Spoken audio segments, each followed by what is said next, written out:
You best watch out, Panther fans. Tony is feeling it, just like Andy Dalton was feeling it with 58 pass attempts. With still a minute and 40 seconds left, 34 for 48, 361 yards, 2 touchdowns.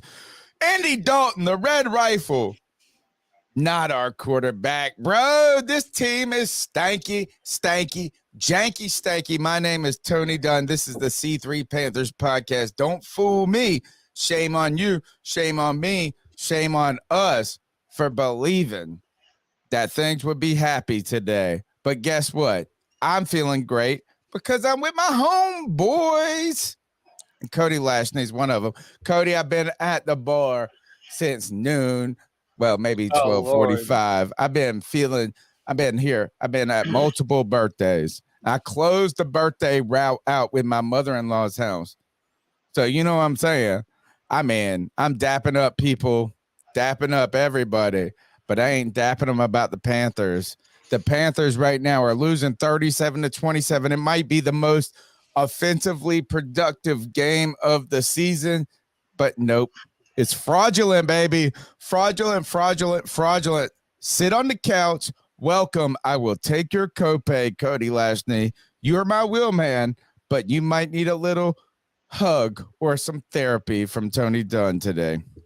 Or a reach around, something. Do something to make me feel better. I ain't had that many beers, man. Bro. You got to give me a couple more beers for that. This team is so fucking embarrassing, brother.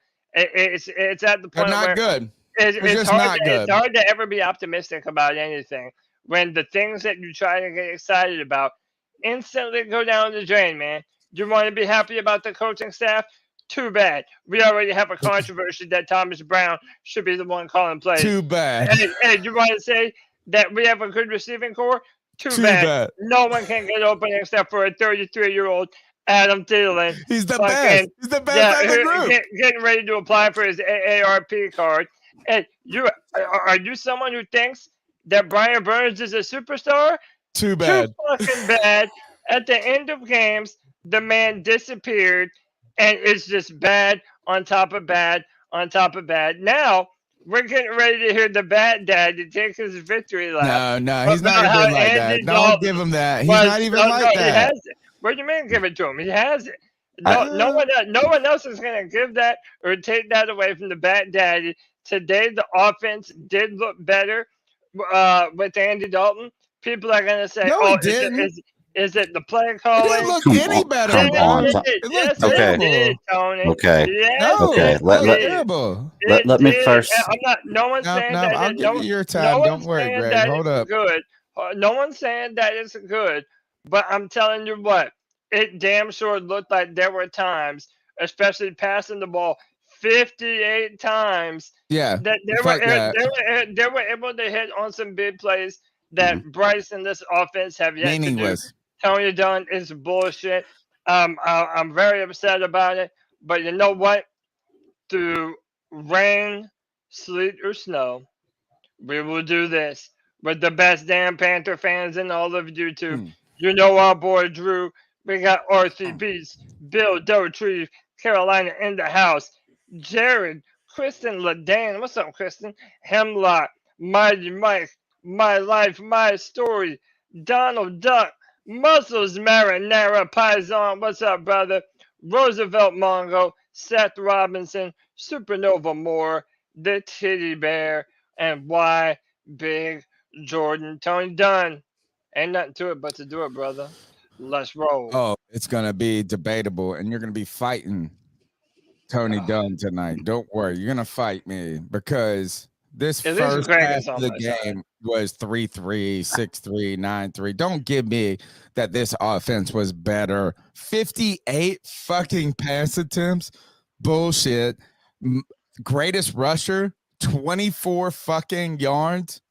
Bullshit. I'm sorry. The Panthers are just not good. And on top of that, the Seattle Seahawks are not bad. I will promise you this, Greg. I went back last night and I watched the Seahawks at Lions game because I said, hey, we're playing the Seahawks tomorrow. And hey, we're playing the Lions in just another week. I should do a little recon about these motherfuckers. And you know what both of them did? They look way better than we do. Period. Just period. I'm sorry. I don't want to hear the offense look better today. The Panthers still stink. So it doesn't matter what you want to hear, dude. Greg, is your listen? It doesn't matter what you Greg, want this is to Greg's hear. mic. You take it, Greg. We lost the game, and that's the bottom line. Thank we lost you. the game. Okay, but True, here's the thing. Here's the thing. We're fucking terrible, man. This is going on in the chat room, and what Tony's saying right now is the defense played great, kept us in this game, and the offense is terrible. Not today. Let's look at it though. This is the most points we scored this year. We scored 27 points, which is plenty enough to win a game. And the defense allowed 37 points. So how are people saying the defense played great and kept us in the game when they allowed 37 points? Yeah. First of all, and second of all, the offense is terrible. But it did look better today, Tony. Tony, when was the last time a Carolina Panthers quarterback threw it for over 350 yards? And you're going to say, we threw it 58 times. Well, that's because they couldn't run the ball. 58 times, bro. No. If you look at the yards, and you know what he did? He took those 58 times and he put 364 yards up. That's pretty good. You didn't even score a touchdown in the first half.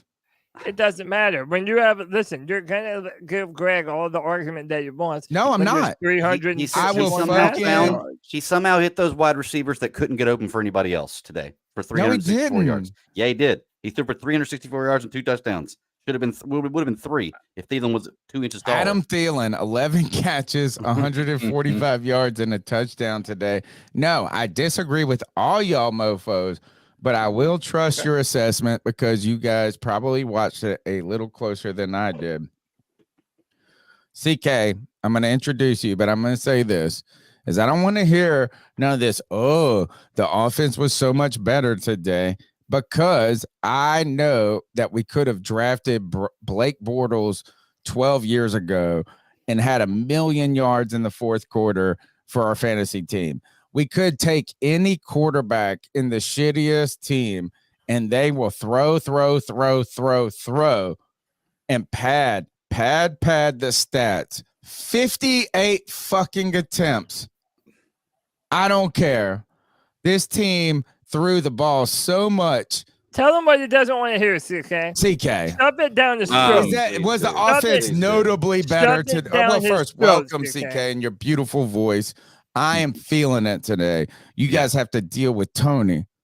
Here's what I'll tell you. I'm gonna be honest with you, Tony. Here, you have to acknowledge the fact that when's the last time we had a 100-yard receiver? Yeah, I mean the last time we lost by 70. No, I mean I know not 70, but we okay. All right, so we had 100 receivers. That's what we did great today. Thank you. No, I'm saying that I did not say great. Our offensive line was not able to get any push. We've learned very quickly that we don't have superstars on this team at any position. Or stars? Yeah. At any position. Yeah. Like it's in when you see the massive difference that we have in superstars compared to other people, our inability to draft is really hurting us. I know nobody wants to hear it, but Marty Herney should have stuck around as GM. The dude hit on number one, the first round draft picks all the time. We're in hell. Dude, tell me what has Fitterer done that's positive at this point in time? Oh, I agree with you. I am now 100% on the get the fuck rid of Scott Fitterer train, dude. This defense, I'm sorry, Matt Rule is no longer a scapegoat for him for the past 3 years, filling up this team with a lackluster roster that cannot compete. Not only can you not run the ball, you can't defend against the run. Your run defense is soft as baby shit, and it's been like that for 3 years in a row. I'm sorry. The fact that we're looking like one of the worst teams in the NFL, and we don't even have a number 1 draft pick this year, Fitterer can hit the fucking road, bro. It is bullshit, and it's unacceptable, the lack of talent that the Panthers have on this team after 3 years of building. It's bullshit, man. The number is 252-228-5098. That's 252-228-5098. You're listening to the C3 Panthers post game show. See, gotta say something. Get in there, brother. Well, I want to say something because this is, obviously going to be where this goes. Is the Bryce versus Andy Dalton conversation and how much better this offense looked under Andy Dalton. What I've seen today is what the difference was between what Andy Dalton was and what Bryce Young is experience. And I know we were sold that that Bryce Young was going to be able to come in here and perform. Why do you say that though? What showed you today that experience was differential? Andy Dalton trusted his receivers to get open. It felt like Bryce was trying to wait to see somebody actually get open. Okay. And Andy Dalton was throwing the ball with anticipation, which is something that we thought we would see from Bryce in the first two games. The other part of this we've got to keep in mind. I know this seems like we're making excuses, but there is a reality that this Seattle defense was not nearly as difficult as what Atlanta and New Orleans not had. Even close. Yeah. And no, but their offense was way better than anything we faced. And by the way, I'm just going to get this out of the way, right? If we're talking about quarterbacks, listen, I think you would all probably say I've been defending Bryce. Greg would say even overly so. Well, dude, you look at CJ Stroud right now, dude.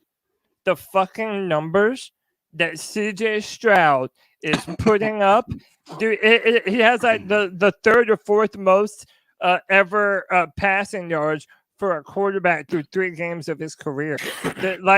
Tony, as much as it might piss you off, all of these things are stacking on top of one another.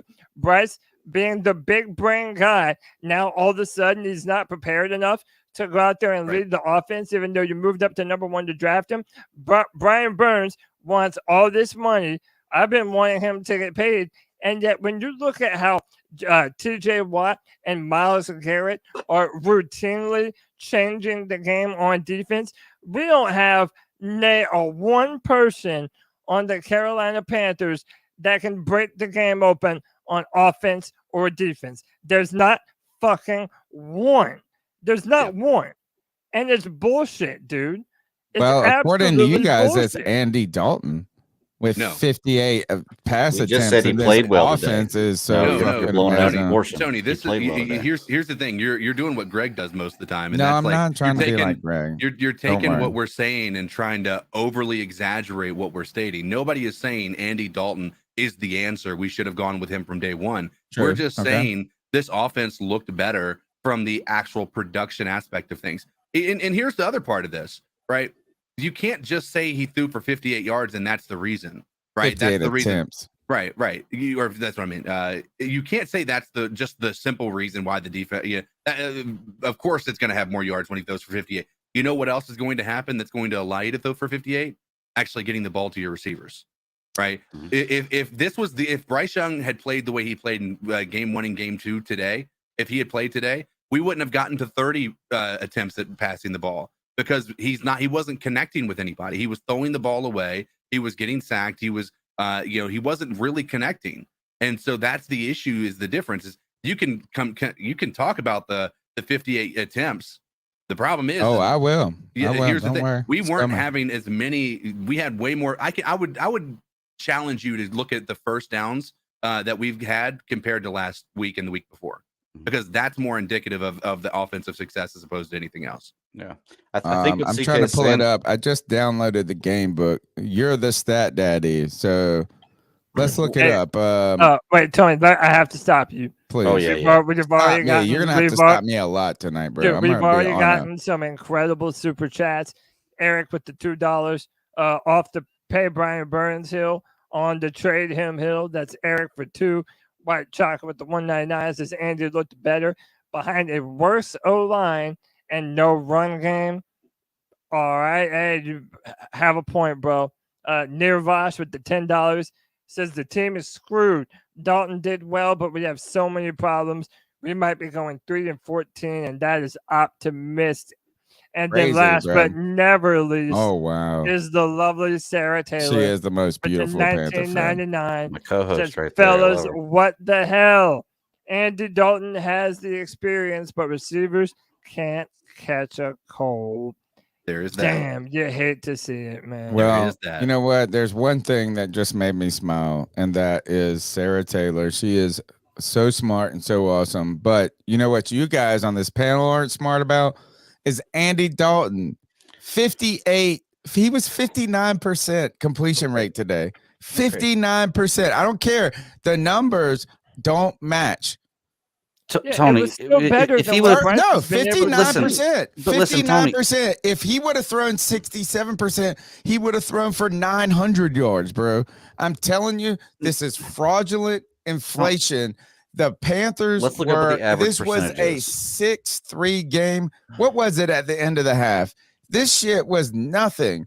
This was all padded stats at the end. I'm tired of fighting on behalf of a bunch of people that refuses to 59% completion rate. 300 yards before they 59% completion rate. He had 300 yards when they were down by 4. But Tony, here's the question though. No one's saying that it was some all-star performance, but when you compare his performance with what we have been getting. Hey, Andy Dalton never turned over the ball one fucking time, did he? He did not. Sure he did not. Sure didn't. And didn't throw an interception. I mean, but according to Greg, he's going to the Hall of Fame. What we are saying is that for as absolutely ass as everything was, the offense kept us in the game for a good bit, and Andy Dalton and DJ Chark and Adam Thielen, from time to time, they made some big ass plays. More than Bryce has done with this offense thus far. And I've been a Bryce defender, man. I'm not giving up on him.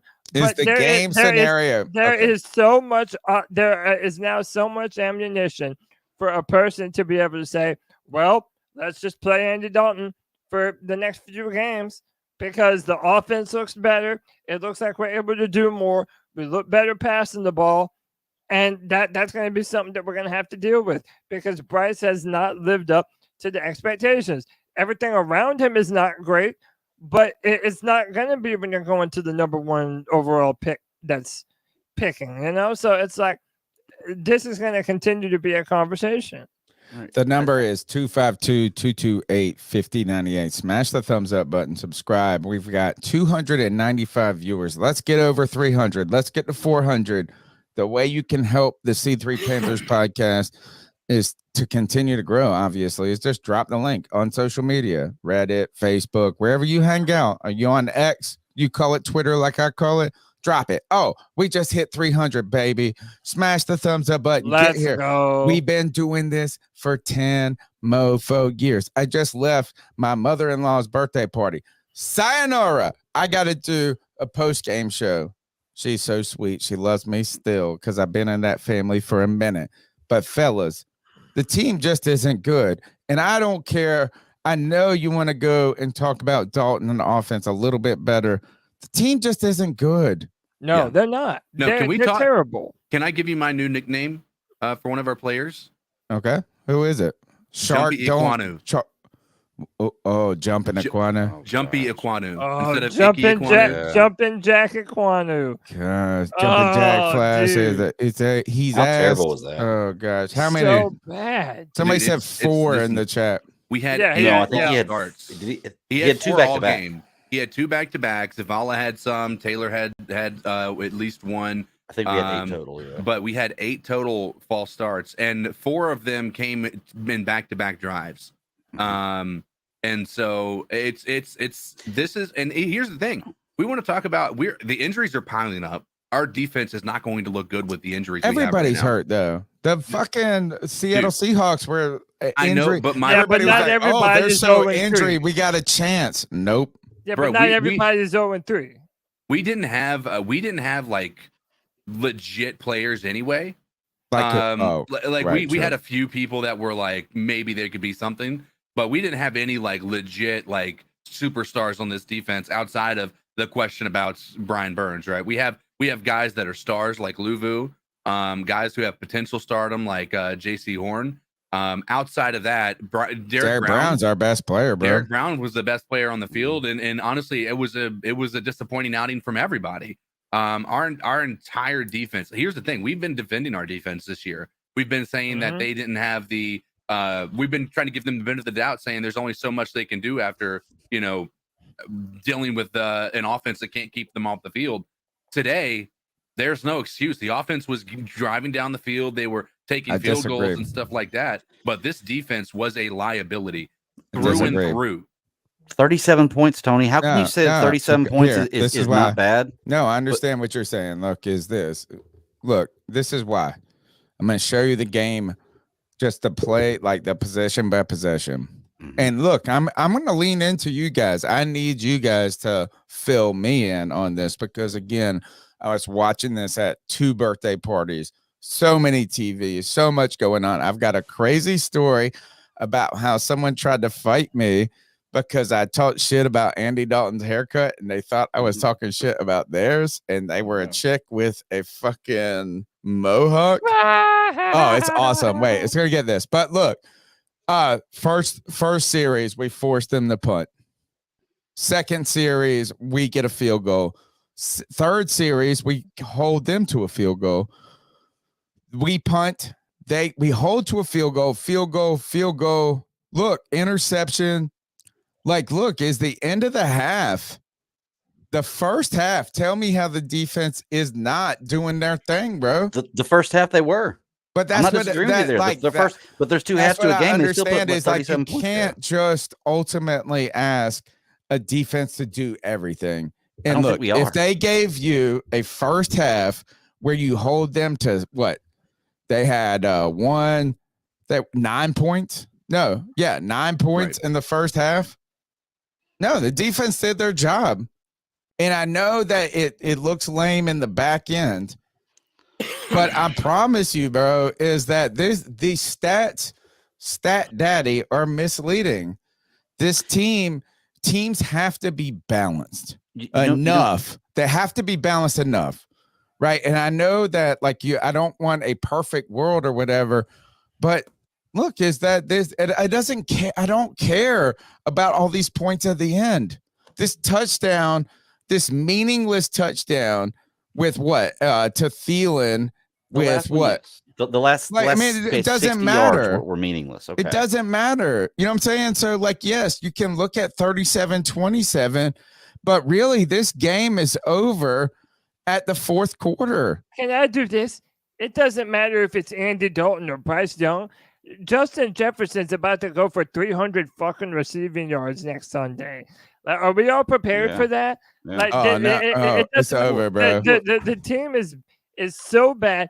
Dante Jackson and CJ Henderson are so good for getting their asses burned once every single game, dude. More than once, it's honestly embarrassing. It doesn't get easier for us. And, bro, I'm just telling y'all as Panther fans, man, buckle in. And you know what's going to make this season even worse? And, bro, no one better come down on me for being a pessimist right now. The Panthers don't even have a first-round draft pick. Mm-hmm. So we're going to be bullshit this season and not even be able to recoup through the draft in a way that could add a legit superstar. Dude, it's fucking terrible. Let me read.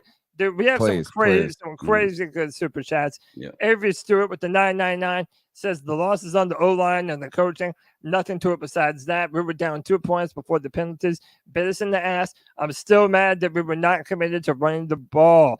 Kegel for $5 says we have done nothing but get worse every year under Tepper. I hate this team since he took over. He meddles too much and doesn't evaluate our front office or coaches.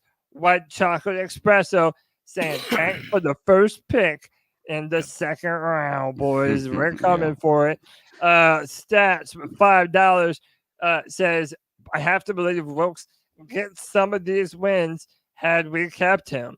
He had the more discipline and more willed to win. Shout out Stats. Eric with $5 says get an elite offensive line. Doesn't matter who we have if the offensive line is this bad. Appreciate you. And then the Panthers Den for $4.99 says the defense is not what y'all think it is outside of 2 guys, especially with injuries. Might be time to make some moves. What are the moves, though? I don't It's know bad. what moves are to be I don't made. know. We got no I leverage think you know anywhere. what it is. I think this team is what it was, and we failed to recognize a lot of it. We bought it, again. So we shopped hungry. We went to the grocery store hungry. We bought. It was like this. It was like ribs are on sale. We bought grapes. We bought all this food, but then none of it matches. Well, you can't help being hungry though. It's not something. No, you're right. You're right. Off, right. We are we've been bad and we want better. I think the idea of us being all of a sudden contenders, playoff contenders, the joke was our problem.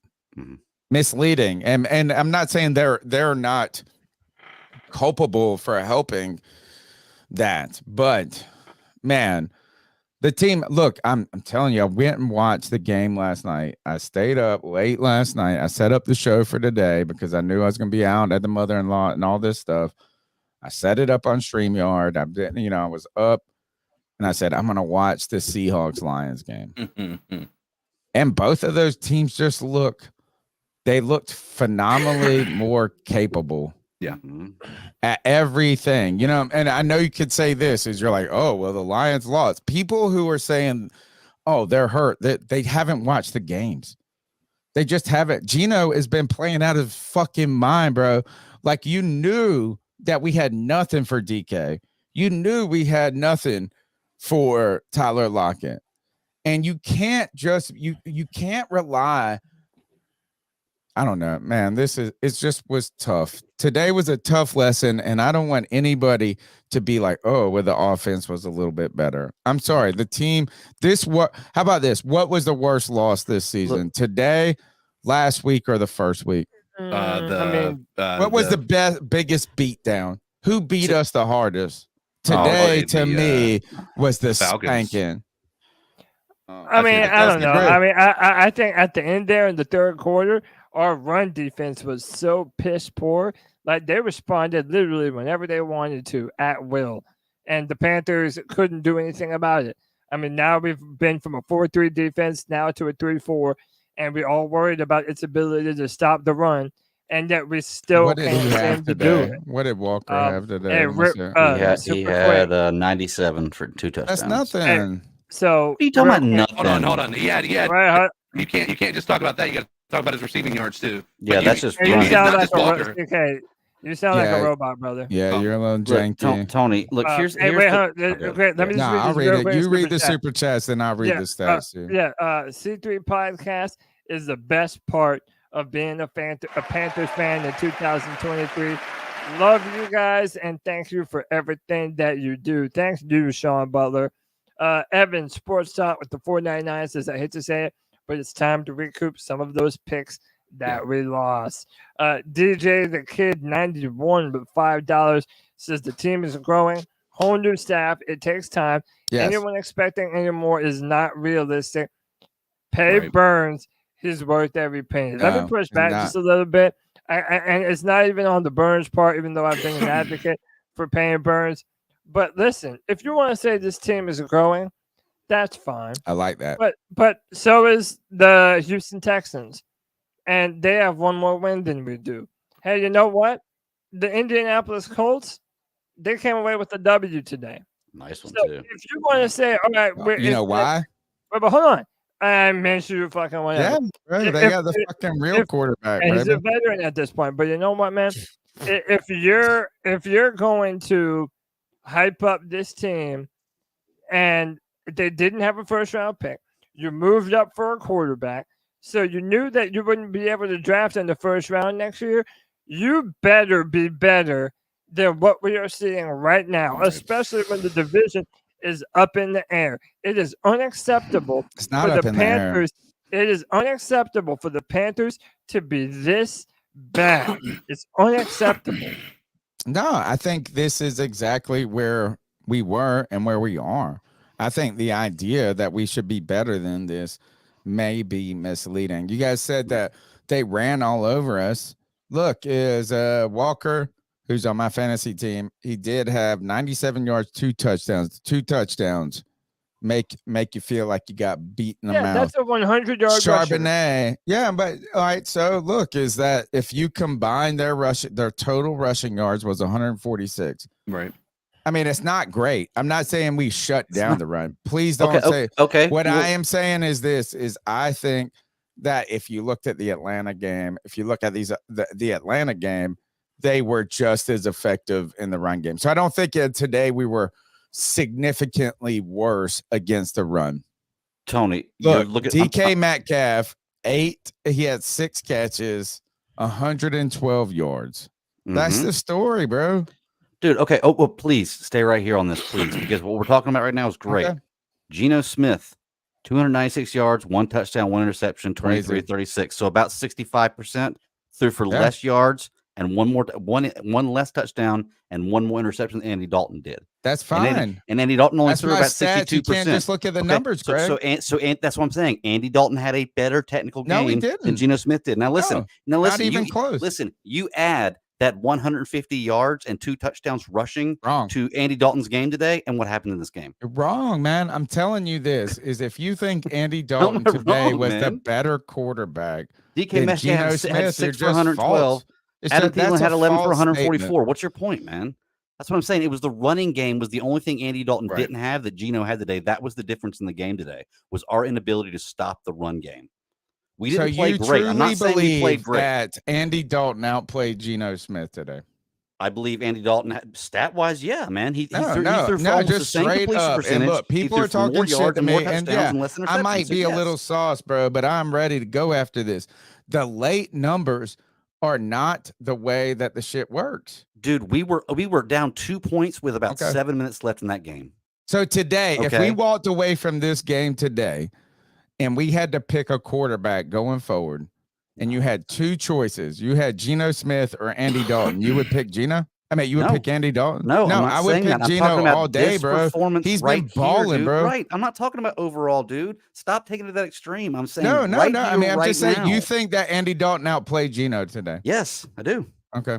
He had less interceptions, more touchdowns, more yards, and almost the exact same completion percentage. All right, I need the callers to get on this. Yes, I need the callers to get on this because I'm about to put a poll in the chat.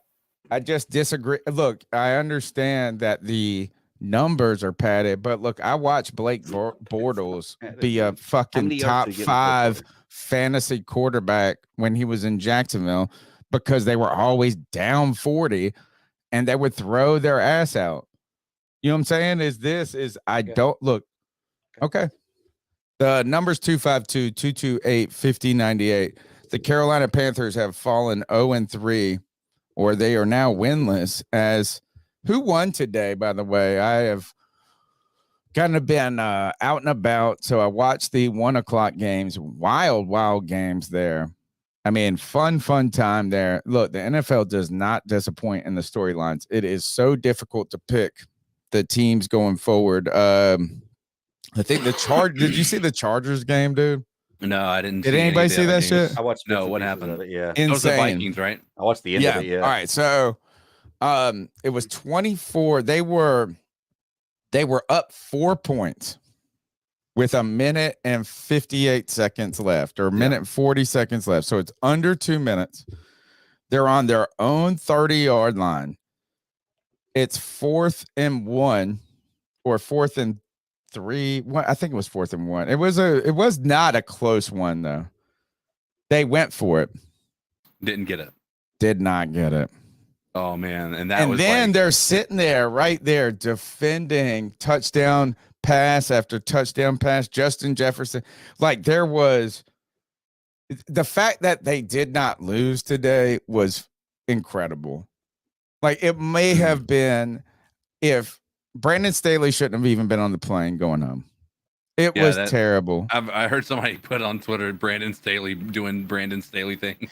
It's like playing Madden. You know what I'm saying? It's like what we would do on Madden. We're like, fuck it. Right. We're going for it. I don't give a fuck. There's no consequence. The number's 252-228-5098. Don't forget, today's post-game show is brought to you by Caldera Lab. CalderaLab.com/C3. That's where you need to go, fellas, if you want to actually take care of yourself and your skin. And I cannot tell you actually how much I really endorse this product. It's wild. I love this product. I don't even care for myself. I'm the person that barely cares for my health. I drink too much. I fucking get mad at the Panthers. I'm always stressed out. But I have gotten this product. I've been doing the twice a day regimen. It's incredible.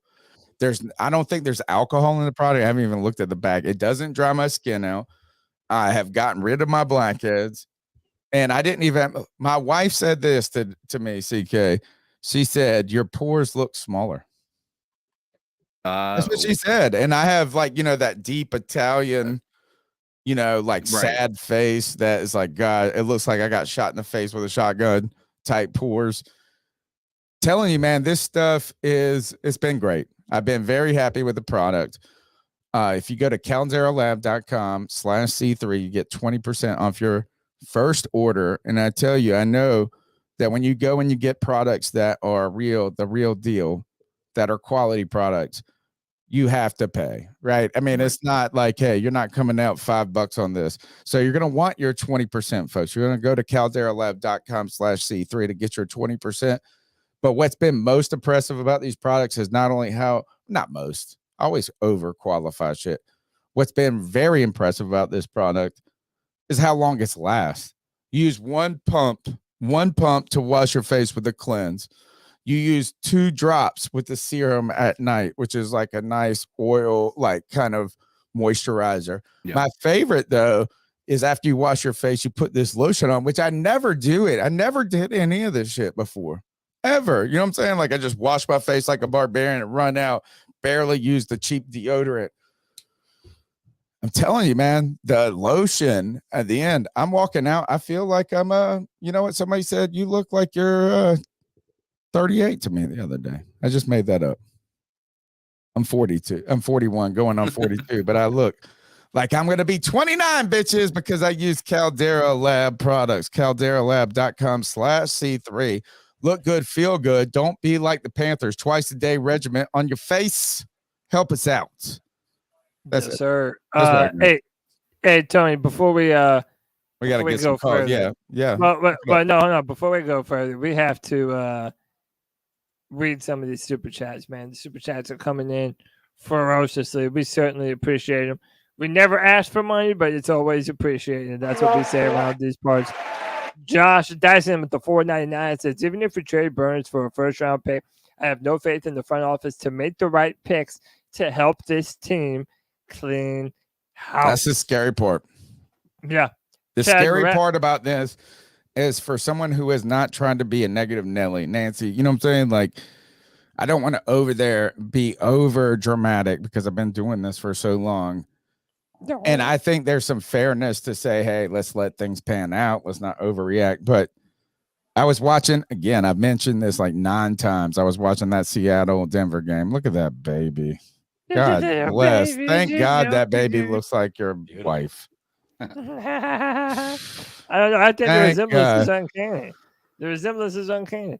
See, sometimes we need just a cute we need just a cute little baby to make us all feel better. Yeah. Chad Morales. Hold on. Chad Morales with the $4.99.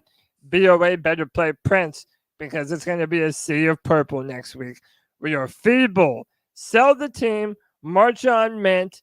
I'm done with Tep and Fit.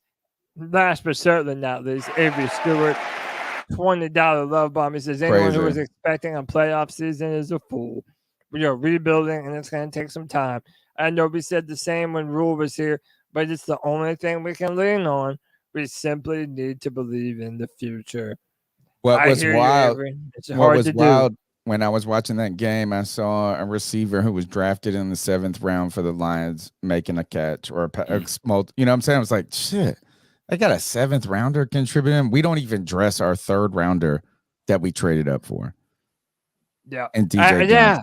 Right. That was, but you know what I'm saying? Like, they got a person contributing to their team who was a 7th fucking rounder. And we traded up for 3rd. He don't even dress. How long is that acceptable? I mean, the Jamie Robinson also nowhere to be found. DJ Johnson nowhere to be found. Like we can't. And by the way, We moved up in the 3rd round last year for Matt Corral. He's no longer on the team. We moved up this year for DJ Johnson. He doesn't do shit. We moved up for Terrace Marshall Jr. Yeah, he doesn't do shit. We don't have a 1st round pick. It doesn't matter. It's still Fitterer is burning our draft picks and not even picking the right guys. Tell me a GM that's had a worse track record with picking not even just 1st rounders but late round draft picks. Like he hasn't got a hit one. I feel like I don't know. I can't tell you one person that outside the second. Yeah, I don't even know this. I would give him tell me a second beyond the 1st round that Scott Fitterer has hit. But here's my question: Is Brady Christensen? That's the only one that I can think of. And we really don't. Can we say that he hits yet? Yeah, right. That's even debatable. You know, can we say that he hit? Because I mean, he's a contributor. He's starting on the team, but so I mean, he's not a bust in that regard. Right. He's not an all-pro. Right. And so, where do we put this? What's the measuring stick? Is it just starting games? Because he's already failing at that. He's not getting people to start games for this team. But not even that. Like when you look at what the Seahawks did today with like a 4th round running back, right? Like not I'm talking about Walker, but their other guy, Charbonnet. Yeah, he's a nice glass of wine. Right. You look what the Rams can do with the 6th round receiver or whatever his name was, wherever he was drafted. You see what even the 49ers were able to do with Brock Purdy. Right. I mean, how much of this is coaching and how much of it is just poor talent I think it's evaluation? It's awful. It's awful. It's got to be because, like, when you see, I can't tell you how. I mean, maybe I can tell you how frustrating it is to see. Yeah, we're telling you right now to see other teams that are considered habitually bad teams still find a way to get better. And we just can't seem to put anything together. It's an absolute travesty. We're stuck in the mud, bro. Oh yeah, dude. Stuck in the mud. It's what do they call it? We're in quicksand. I guess that's a good way to express it. I mean, we're like drowning, dude. Like we can't. You're clawing and clawing to get out, but the more you try to claw, the fucking deeper and the thicker the muck. And the thing is getting. And to Cody's point, and I'm not, again, I think we all agree on this, like no coach or players are going to resolve to tanking, but those perpetually bad teams have tanked and we've just been so mediocre throughout the entirety of this past 5 years that we haven't even gotten draft picks to capital to be able to build a team up properly. You see what the Texans were able to do, right? I'm not saying they're a great team, but they're doing. Man, they had 2 1st round picks in the top 3. Yeah, we never fully committed to a rebuild. We had to trade up to get the number 1. We wanted to pretend like we were just a few players away. I'm telling you, that's the biggest Panther mental illness that there is. We always think that we're just a few players away from being a legit contender. Well, it's time for the organization and the fan base to wake up. We're not. And I don't know how long it's going to take before this is fixed. We need another outside linebacker. We don't even know if Brian Burns is going to be here for all we know next year. Right. We need another cornerback. We need another defensive tackle. And Lord knows we need at least 2 or 3 more wide receivers. Big time turnout for the post game, and I tell you, the ECU Pirates, my alma mater, they won their first game of the season, and my boy, like one of my best friends, does the radio station, and they do the post game, and they had a short show. It was like, hell yeah! When you win, people are like, hey, I want to go home. I want to get laid. I want to do it like this. There's 330 people watching right now because the Panthers stink.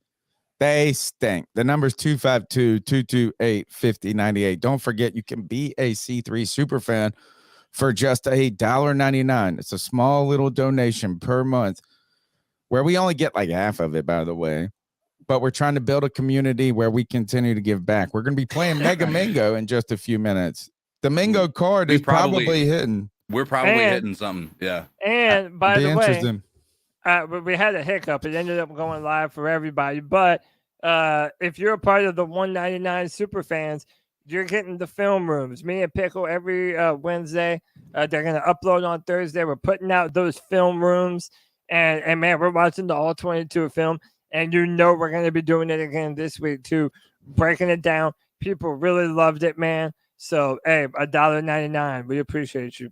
The number's 252-228-5098. Cody, let's hit some calls, man, and get into this because they don't want to hear me. They want to hear them. So what are your thoughts on catcalling? Yeah, it's pretty. You shouldn't do that to somebody. And how did that make you feel? Very uncomfortable. So how do you think catcalling makes the person feel? It feels good, like. Who's that cat sitting in the back corner with his face buried in his nose? Who's that kid that can use one? Here's the moment when I press play and it never works. Let's see if it works right now. What's up, guys? This is Chase from Anderson. What's up, Chase? Man, this is the worst freaking football team I've ever seen. All the injuries is just excuses. This has been an absolute shit show since the beginning. I mean, Frank Wright is what a fucking shit show, man. Fitz, Liz, Ross put together. I think both of them need to go. I mean, fucking now. Everybody's so mad. There's no sense of tanking and waiting because what are you tanking for?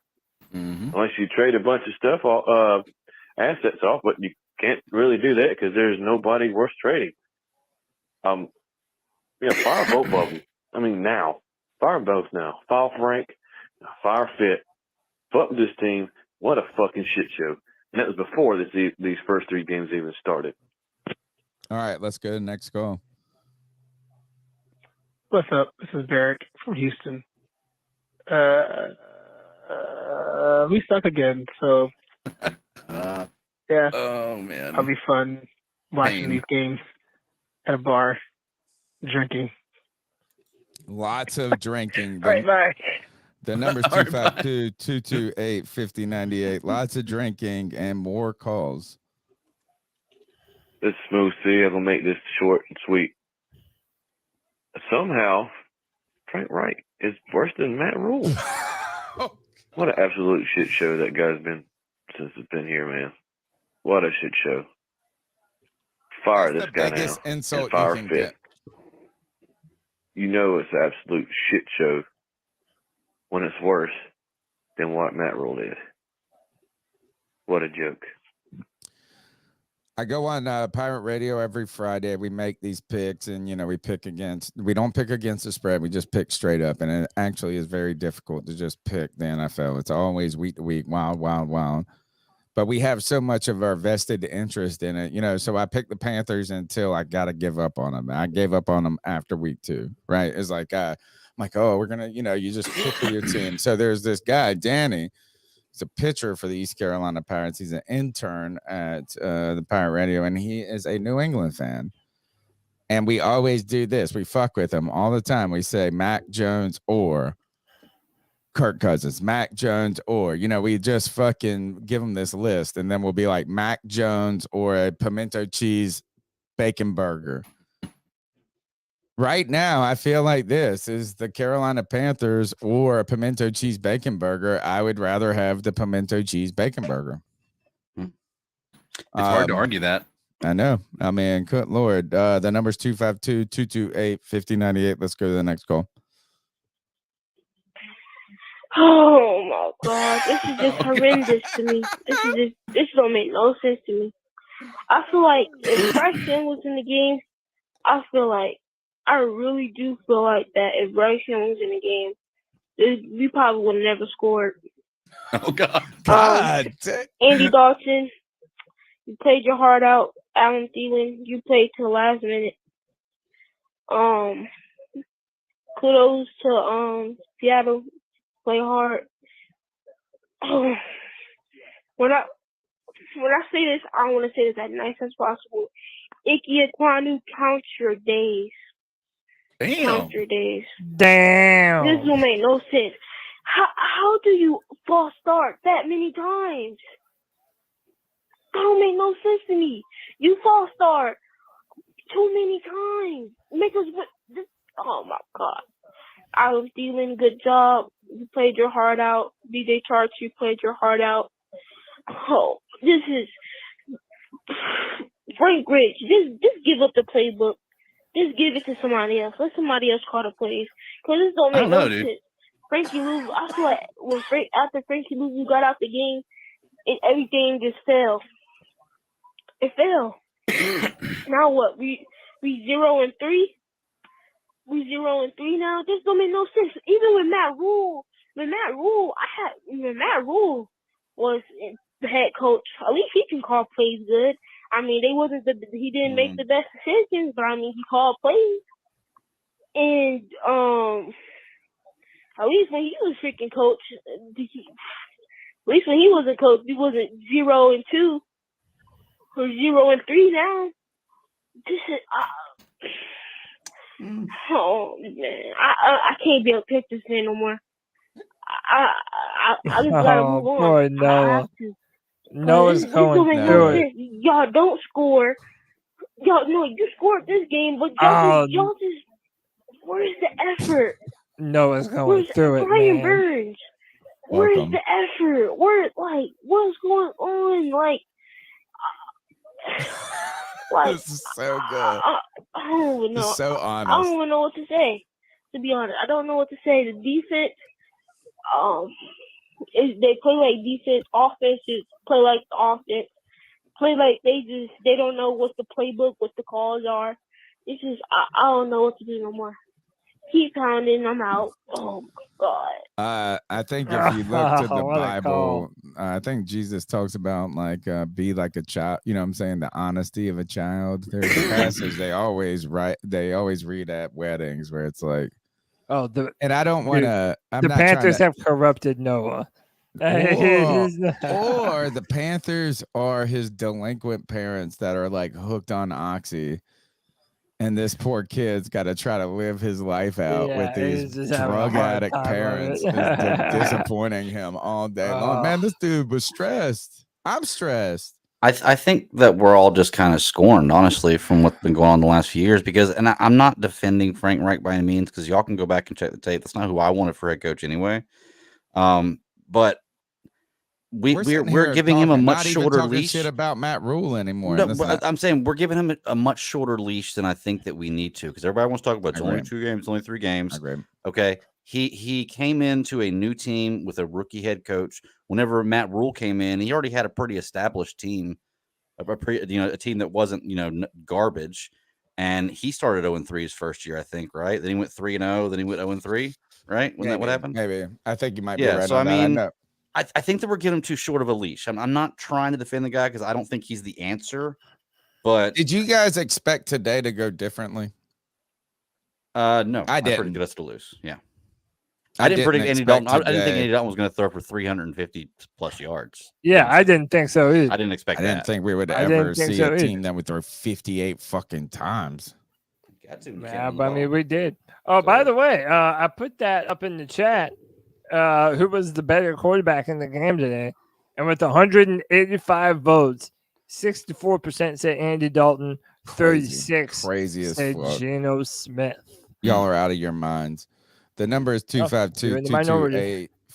That's fine. I'm the minority, but y'all are fucking crazy, and that's why we need the therapy, the C3 therapy. Jump into the calls. Let's go to the next one.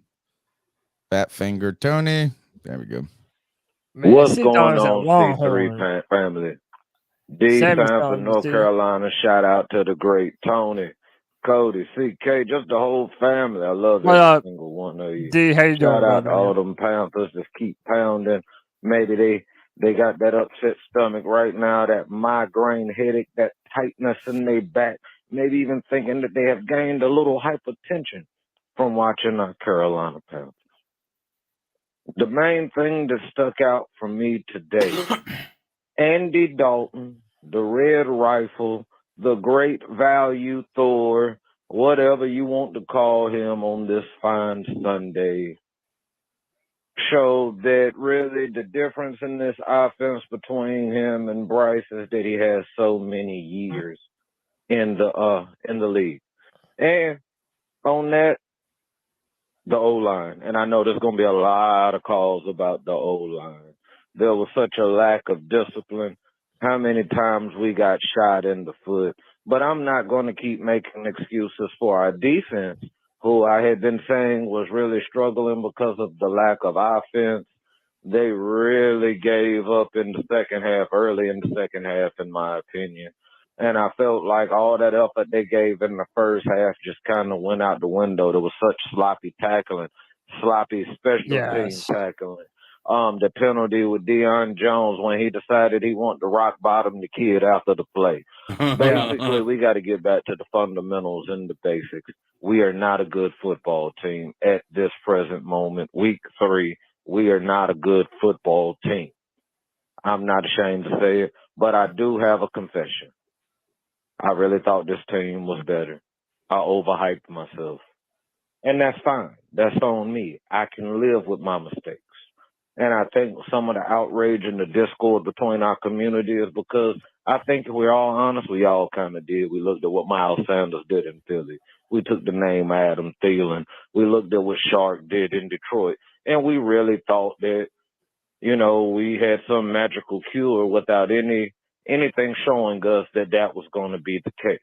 But I'm still going to keep pounding because we can become a good football team. We got to become more disciplined on the line. I understand we was at the 12th man, but all those false starts was absolutely ridiculous. I'm at a loss right now. I understand that right now we're the walking wounded, which is the worst thing for a bad football team, is to have more injuries. But, hey, there's still light at the end of the tunnel.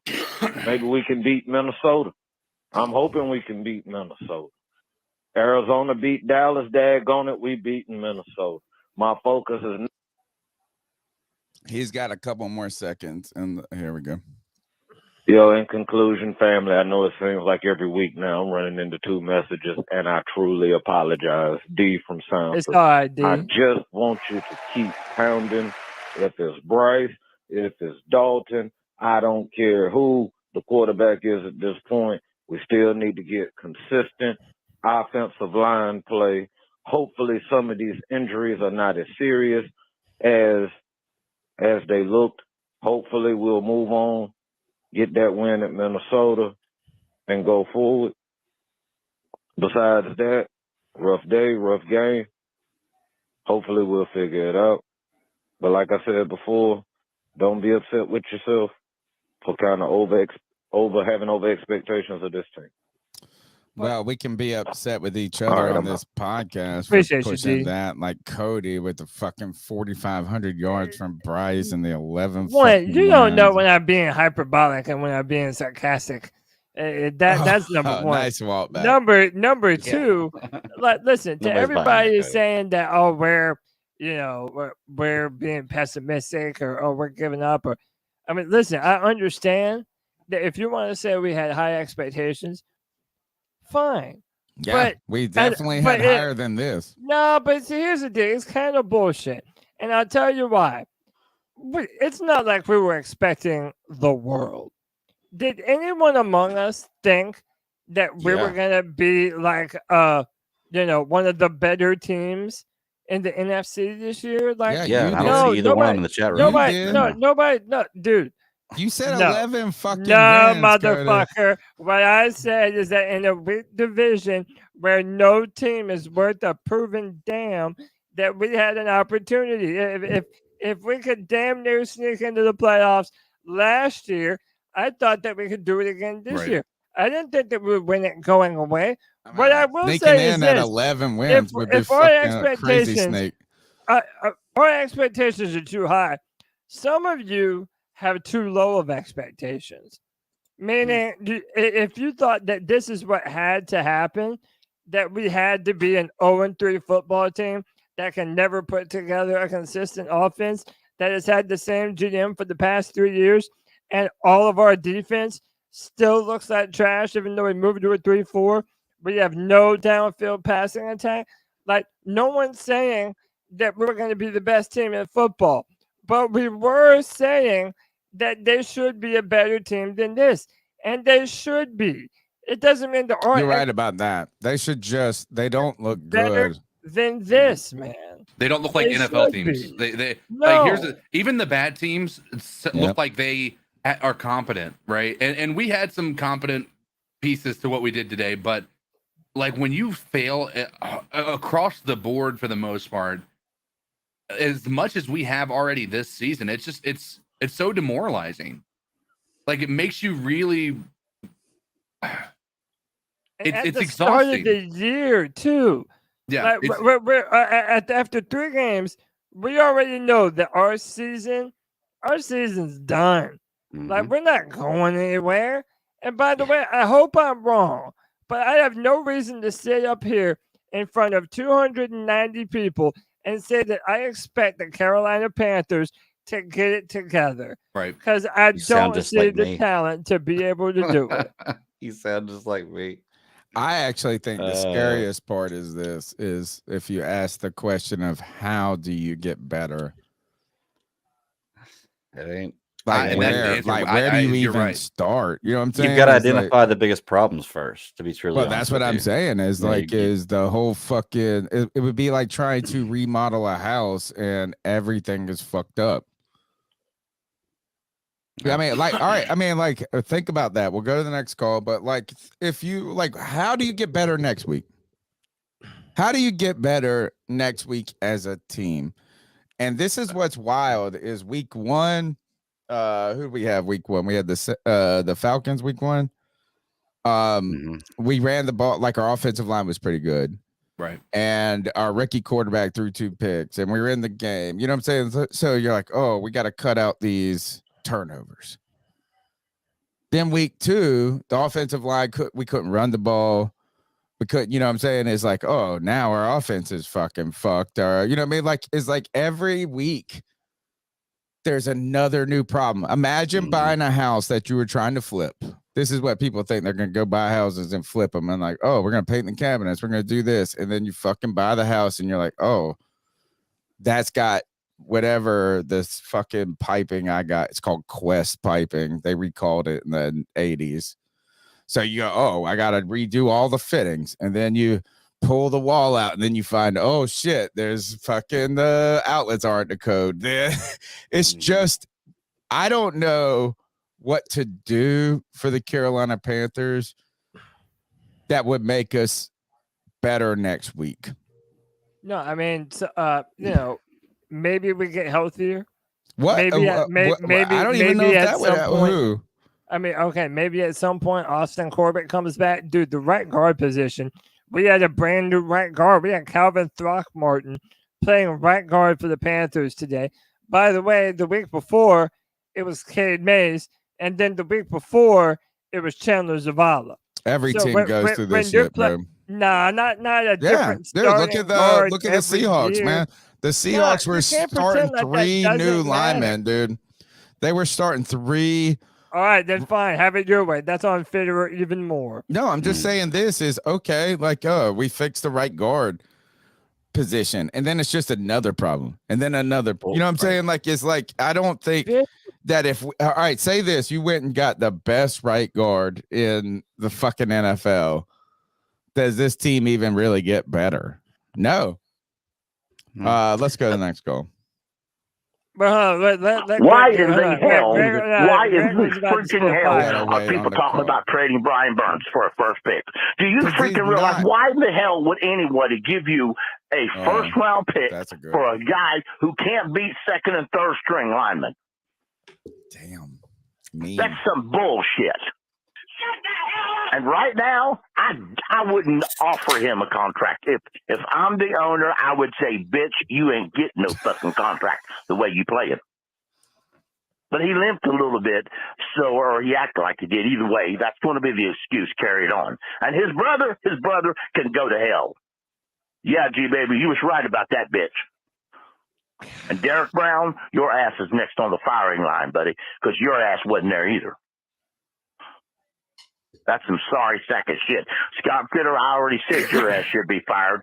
And Frank Wright, you know what? The Panthers will not be worth a shit at all until they get rid of that damn 3-4 defense. We would never run a good 3-4 defense, and we never will. That's a trash-ass defense. You have to be an intelligent defensive-minded specialist who's built a lifetime team on a 3-4 defense. For those of you who want to bring up the Ravens and the Steelers, let me ask you something. When's the last time they ran a 4-3 defense? When was the last time the Ravens and the Steelers were a 4-3 defense? Oh, you can't. You don't know? That's right. You don't know because it's been that long ago. Steelers are. So I don't want to hear the bullshit about some. But that leads me to the defensive coordinator, who is as overrated as our head coach. No, he's not. That's not the that problem. That fucker don't deserve a job in the NFL. He needs to go back to fucking junior college. All right, let's go to the next call. Thank you, Pickle. He said he was upset. White chocolate espresso, calling from work. I was watching the game, and I have to say, from looking at between Bryce and Andy definitely got the ball out quicker, which I was expecting. It's like Andy saw just enough separation, or right when he saw it out of his hands, where I feel like Bryce is waiting for just the right amount of separation. He's waiting, and that's something Bryce can work on, and learn from Andy Dalton definitely. The run game sucked. The offensive line, good God, and people need to understand that's on them. That's on the offense. That's not on coaching. All right. I thought Andy Dalton was going to get knocked out in the first play. I actually did at one point. That's on the player. That's on anxiousness. That's on the environment. That's just on coaching. Yeah, stop it, please.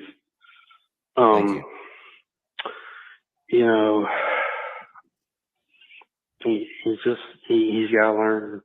I think he needs to sit behind Andy Dalton, honestly, the rest of the year, and just let him run for 1 year because this is a lost season.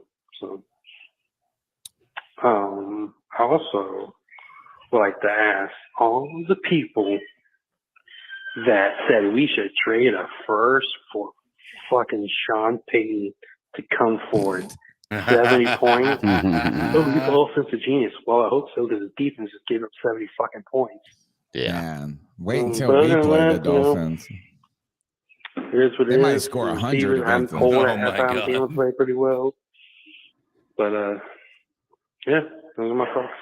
Peace. All right, let's go to the next call. I want you guys to think about this as we listen to the next call. Would today have been significantly different had Bryce Young been the starter? I mean, he said this is that, look, as he saw the windows faster. Look, we did not lose by I really feel like we were beat more handedly today than we have been beat by any other team. In the fourth quarter, yes. No, just all day.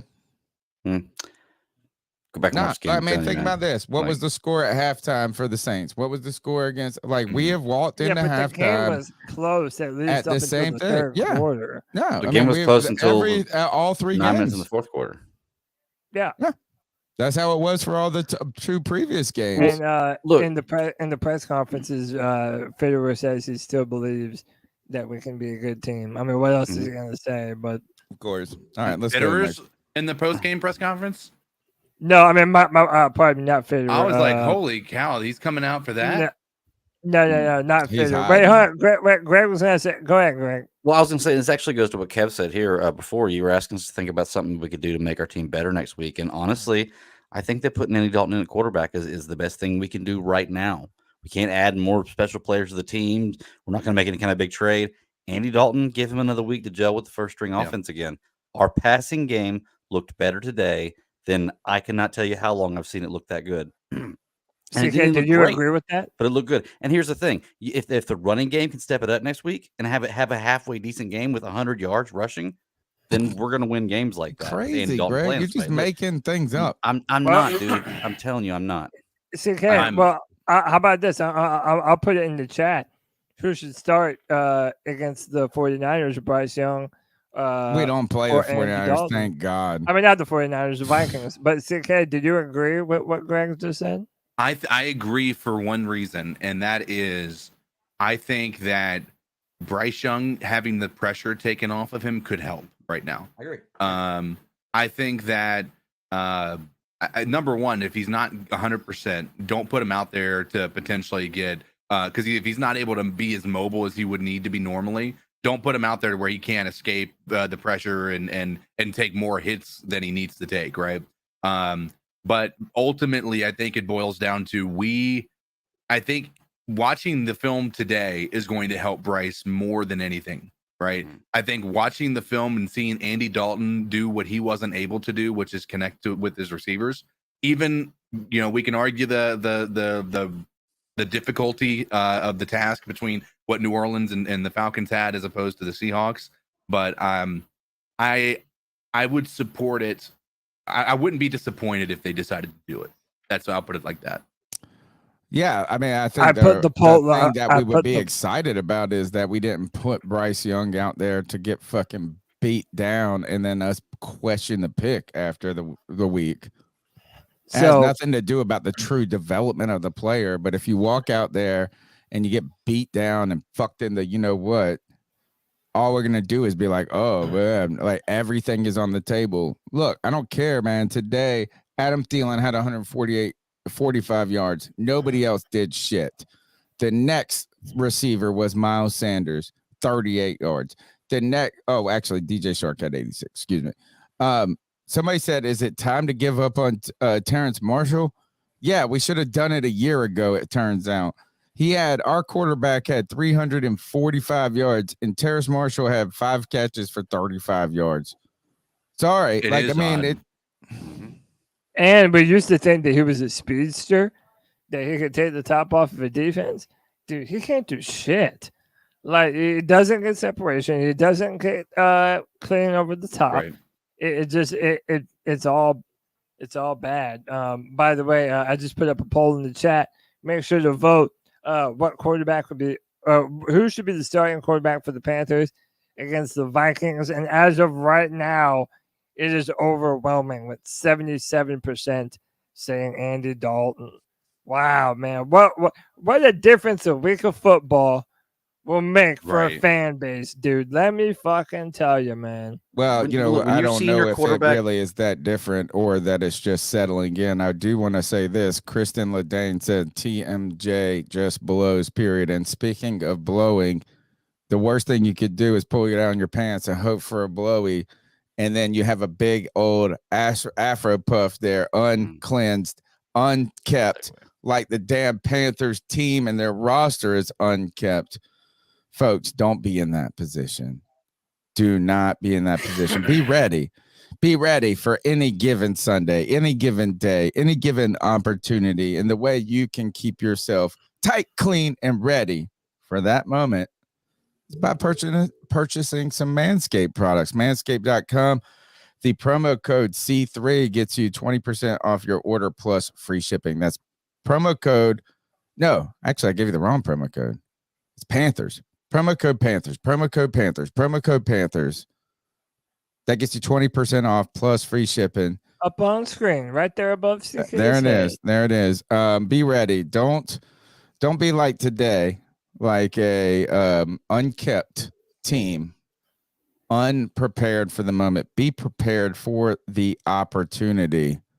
And you can do that by taking care of yourself. Manscaped has a lot of new products, a lot of great products. Number one is they've got a beard hedger now for guys. Number two, they've got the crop preserver. They've got ball deodorant. They have a wonderful toiletry bag that all of this comes in, this nice leather masculine bag. So you get your beautiful package that you're going to make your package beautiful with. And you get this big masculine, awesome bag that you get to take around, and your life's like, oh my God, you packed your stuff, and you're like, hell yeah, here's my shave. I put it in the bag. She's like, oh, you're so prepared. And you're like, hey, you want to see how prepared I am? Manscaped.com, promo code Panthers, 20% off plus free shipping. I don't even know what to say. I'm a little disappointed that we're just not. I think this is the thing that hurts my heart more than anything tonight. Somebody said cringe. Why? Stop thinking about my balls. They're beautiful. They're not cringe. They're beautiful. The fact that you can say Matt Rule isn't like the fact that you're like, oh, Matt Rule ain't the fucking you're like, oh. I mean that. Listen, I hate when we do this. I hate the revisionist history bullshit. Like Oh, Matt Rule was my so mom's bad. in there. Mom, how do you have multiple names, Mom? Look, my mom is look, she I got noticed multiple names. She changed it, Anthony. I had to read the promo. Turn your ears off. I did find that hilarious that your mom has a bunch of different She's names. like, hey, remember when they were little my baby boys? They were beautiful when they were changing my diaper.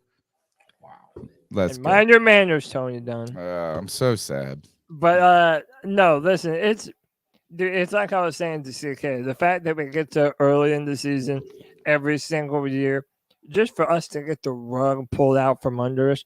I mean, I say I'm glass half full, or whichever one it is, dude. I'm the type of person that's like, you have to give me a reason to believe in what you're doing. Right. And right now, there just is none, man. And again, this past month has had me do a deep reflection on Scott Fitterer as a GM. Your life. I was like, you're right. I mean, I've been trying to not jump off maybe the a little ledge, bit baby. of that, yeah. My mom would say, go to mass. You won't jump off the ledge if you go to mass. Listen, at reevaluating Scott Fitterer now, I'm done giving Fitterer the he had Matt Rule here for 2 years, harder and harder each week, and that gives Fitterer a pass, even though he's the guy that's been in charge of our draft for the past 3 years in a row, and the Panthers still don't have jack shit to be able to show for it. Well, I thought Matt Rule had full control of everything. Well, Matt Rule apparently did, but it's like, dude, you don't get a pass anymore. If the Panthers have one of the worst rosters in the NFL, well, damn it, I'm sorry. There's only one person that you can point the finger at. And by the way, to those of you who want to say David Tepper, maybe he is. Maybe he is, but you better get over it. You better get over it, because we're not firing the owner of the team. We're not. Impossible. The only thing that you have to hope is that he gets better as an owner the more and more time goes on. But I don't know. Cody, that does make a big difference, though. Like, if we say that Matt Rule had total control over everything, that means that these draft picks weren't Fitterers; they were Matt Rule's, and the only pick that Fitterers had would have been Bryce Young. No, and DJ Johnson this year he traded up for his not dressing out.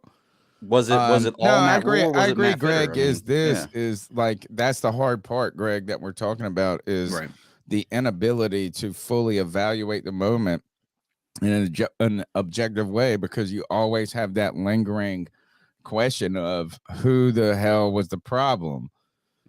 And what Cody is sadly getting me more and more, I mean, actually it's not him, it's the team, is each week it's just harder and harder to believe that he's not culpable.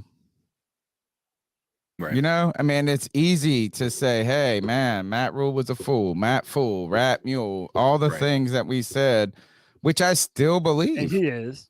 Yeah, I still believe that. But isn't it wild we're having a post-game show and people are like, this is worse than Matt Rule? I mean, the fact that you can say that with a straight face is fucking, sorry, Mom, is incredibly disheartening, depressing, nauseating, depressing. I love how we all just came up with 3 different synonyms for this situation. We all just threw up in our mouth by accident. The number is 252-228-5098. Next call. Podcast brothers, how y'all doing? Thank you, my man. What's up, G? That game pissed me off so fucking bad. How many damn false starts did you have today? For the love of God, man. Too many. I swear, if we would have not had all them damn false starts, I think we could have pulled that shit off. And I'm going to say this shit right now. Leave Andy Dalton in. Even though we lost, Andy Dalton played a hell of a fucking game, man. And Adam Thielen, he had over 100 receiving yards. Woo! And charged that one. Miles Sanders is pissing me the fuck off. I thought he was going to do better. Yeah. He, to me, fucking sucks. And our secondary fucking sucks. When they went for 2, how in the living fuck did Jeremy Chin not pick that shit off. He was looking at the dude the whole time. Should have kept his eyes on the damn ball. Now we 0-3, so I don't know what the fuck we gonna do, man. It's gonna be an ugly season, but you know what? I'm still gonna ride with my damn boys. Still Carolina or everybody, man. Give me your thoughts on that. Y'all keep pounding. Gee, you know what my thoughts on that are is I saw a play, and this is when the game was close, right? So it's like 9-3, what I don't even know. It was just all field goals, basically. DK Metcalf had this big ass catch that got down to like the 5 or something. Yeah. And Dante Jackson is guarding him. Oh, I know. Big ass Dante DK, Jackson, dude. I mean, but like that would be like me guarding Shaq. Yeah, 6'4" DK Metcalf, but 235 why don't you put pounds. Dante on Lockett? But Tyler Lockett. Let's not forget Dante was garbage today too. Like that's fine, but why do you put him on Shaq? That's putting Steph Curry and say, why the hell didn't you block the shot? Dude, everything's pretty stupid, man. I mean, it's a mismatch, and again, Dante Jackson, he's a good corner, but all the better wide receivers in the NFL, they burn his ass routinely. And yeah, I'm sorry, but a 5'10", 200-pound corner on DK Metcalf, it's like, bro, you're dead on arrival. He's 5'10". DK Metcalf is like 6'5" and like a fucking defensive end. You need a JC Horn for a player like that, but we don't have a JC Horn because JC Horn can't stay off of the fucking injury list. Or you just put CJ on Metcalf. Oh, yeah, right. That would be much but what better. I'm saying is that physically, Dante matches up better against Lockett, and CJ Henderson matches up better against Metcalf. I mean, it's just, I'm not saying that he's all of a sudden going to be great, but like the size advantage is just not as overwhelming. I mean, Metcalf can just like give you a little shoulder and tough. The number is 252-228-5098. Yucky yuck. Let's go. What it do, boys? It's your boy Mike. AKA Supreme Leaders. What up, guys? What up, big Mike? Whew, man. Let me quote a great person in our history by the name of Aristotle. Damn. It is during our darkest moments that we must focus to see the light. Okay? I say that, you know, it's bad. I know it's bad, but I was there during I think it was the 2000 or the 2001 season where we went 1-15. And at that moment we had, I think, set the record for most consecutive losses at 15. So like, it's bad, but you know, there's light at the end of the tunnel. And I say that without sarcasm because it's, you know, it's kind of rock bottom right now. We've got nowhere to go but up. Okay. The only good thing I see coming out of this, for me at least right now, is that in the C3 Sleeper Fantasy League, I already beat the Stat Daddy, the Bad Daddy, and now I'm on the road to beat Tony as well. So hey, I'm hopefully about to be 2-0 against the C3 Panthers podcast. Hey, how about that? There's light. Look at that. There's light at the end of the tunnel. As always, boys, my friend, just like the great Sam Mills said, never forget. Please never forget. Just keep pounding. All right, let's go. Keep pounding. Let's go to Anthony and Charlotte. What's up, C3? It's Anthony from Charlotte. Tough loss. Didn't expect to win. Well, I guess Andy Dalton is better than Bryce Young, I guess. But I will say they definitely opened the playbook up for Andy Dalton. Yeah, I guess he's the better quarterback. I guess we took the wrong quarterback. I guess this organization's a failure, which I mean, that's not hard to expect. Yeah, man. I mean, I think it's just time to trade players. You start 0-3, we're not winning the division. We're not going to the playoffs. Matt Rule never even started 0-3 in 3 seasons here. Like, Frank Reich is a dog shit head coach. The defense, they played bad. They played okay in the beginning. But, man, all this talk about Brian Burns being so elite, man, he got 1 sack. Okay, 1 sack, 1 nice move on a second-string tackle. Then he's getting blanketed by the tackle the rest of the game. I don't want to hear that shit, bro. It's time to trade players. It's time to rebuild. It's time to just burn the shit down. David Tepper fucked up. I'll give credit to Drew right now. Now I understand why he was calling in, you know, especially after that Steelers game last year, saying we need to keep Steve Wilkes. He's building something here. Not too worried about the next best thing. He was right. He was right. And I actually like Steve Wilkes. I just never thought he'd get the job because I know how Tepper is. The main problem in our organization is David fucking Tepper, dude. I like, that's the main problem with this. As much as I love Bryce, I'm gonna be honest. If we were gonna be this bad all season, we shouldn't have taken a quarterback in the past draft. We probably should have tanked for Caleb Williams or Drake May or one of those guys. That's probably what we should have done. I mean, not much. That's what I wanted to do, Anthony. Miles Sanders is dog shit. A lot of stuff of what I've been saying has come true.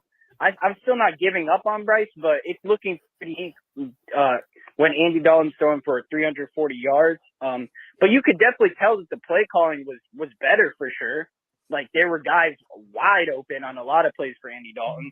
Sure, he was getting rid of the ball quick. We also knew that this Seattle defense was ranked like 30th in the league. So an 11-year veteran, 12-year veteran going up against that, you would expect him to look good against a team missing a lot of starters. But, man, I don't know where to go from here, man. Are we going to beat Minnesota next week? Probably not. Because even though their defense is bad, they have an even better offense than Seattle does. So I don't know what to say, man. I mean, I guess I was wrong about Bryce Young so far. Well, I'm not giving kudos to anyone who said that Bryce Young was going to be bad, because that's just a sign that we're going to be even more bad as an organization. I'll be back with another call. Anthony from Charlotte. Appreciate you, Anthony. Yeah, I mean, listen, if it continues to get worse and just goes downhill and downhill and downhill, how do you not look to trade Brian Burns? Literally, as a football team, how are you going to be one of the worst teams in the NFL and go into this draft without a first-round pick? I'm sorry. It just seems like a bridge too far. And by the way, the teams that are going to want Brian Burns, they're more than likely going to be a contender team that's looking to kick ass right now. So you're not even talking about a good first-round pick. You're just talking about getting a first-round pick. So, I mean, I'm 100% open to it. And by the way, when it comes to the quarterback thing, listen, I came around to Bryce, and I'm not giving up on him. I'm still hoping that Bryce can be a good quarterback. Can't be down on him after today. And look at what Tua Tagovailoa is doing right now. I've been a big critic of Tua, and Tua right now is playing good football. Of course, I hope Bryce can do something like that. But, dude, I mean, if you looked at the quarterback classes last year and the quarterback classes this year, you can say that they say it every year, but the number of quarterback talent coming out in the draft this year far exceeds what was available last year. So, again, man, the Panthers are always a day late and dollars short to what they need to be doing. Early in this case. To me, what is wild is that our quarterback, where you said the offense was so substantially better, who threw for 361 yards, Jonathan Mingo had 3 catches for 21. Well, he got hurt too. He has a concussion. He's in a concussion protocol. Yeah. When did that happen? What? Early, late? It was early. It was like I think it was in the first half sometime. Hayden I mean, Hurst, he wasn't catch, he wasn't 11 yards. One catch, he wasn't 11 yards. He wasn't breaking records or anything like that. He wasn't out there showing like he was some incredible player, but he certainly was better than what that alludes to. One catch, 11 yards. Hayden Hurst. What's the takeaway? What are you trying to get at? I'm trying to tell you this is I don't care if you got 350 yards or whatever. It's like, how the hell are we? Well, we don't have a tight end. Adam Thielen, y'all, not y'all on this podcast, right? I'm not talking when I say y'all, I don't mean you specifically. Is y'all out there talking about how slow and old and this motherfucker, the best receiver we had is the bitch that you were fucking talking shit about for the last whatever about being so slow. Mm-hmm. Like, I'm just saying this is like, it's like, I feel like Noah. That's what I feel like. I feel like Noah. Let's go. Well, Noah was searching for a different team. Hey, you know who the fuck this is? Booyaka. Panthers are a fucking horrible football team. I love you, G. The Panthers are a horrible football team. You're right. The Panthers are led by fucking horrible coaching. The Panthers are going to continue to beat themselves this entire fucking year. I'm a very optimistic nigga. I'm a very generous Negro. But when I watched hold on, how many times did Andy Dalton fucking pass the ball? Hold on. 58. Andy Dalton. Almost 60 fucking pass attempts? It's fucking insane. That is not a formula for fucking success. He's right. That's the problem. Let's here. look at the run. 3-4 defense is fucking horrendous. I'm going to say it again. This 3-4 defense is fucking horrendous. When I see YGM and fucking Brian Burns covering T.Y. Hilton and company in the slot, what the fuck are we doing? Who's T.Y. Hilton? You mean Tyler Lockett? This offensive line is horrible. Icky, oh my God, bro. You had a horrible game, G. This entire offensive line had a horrible game. Bro, horrible coaching. I'm sorry. I'm going off what my eyes tell me. And this is a terrible fucking coach football team. Like I said, I'm a very optimistic. So far, everyone in the NFC South has lost, which obviously helps us. But oh my God.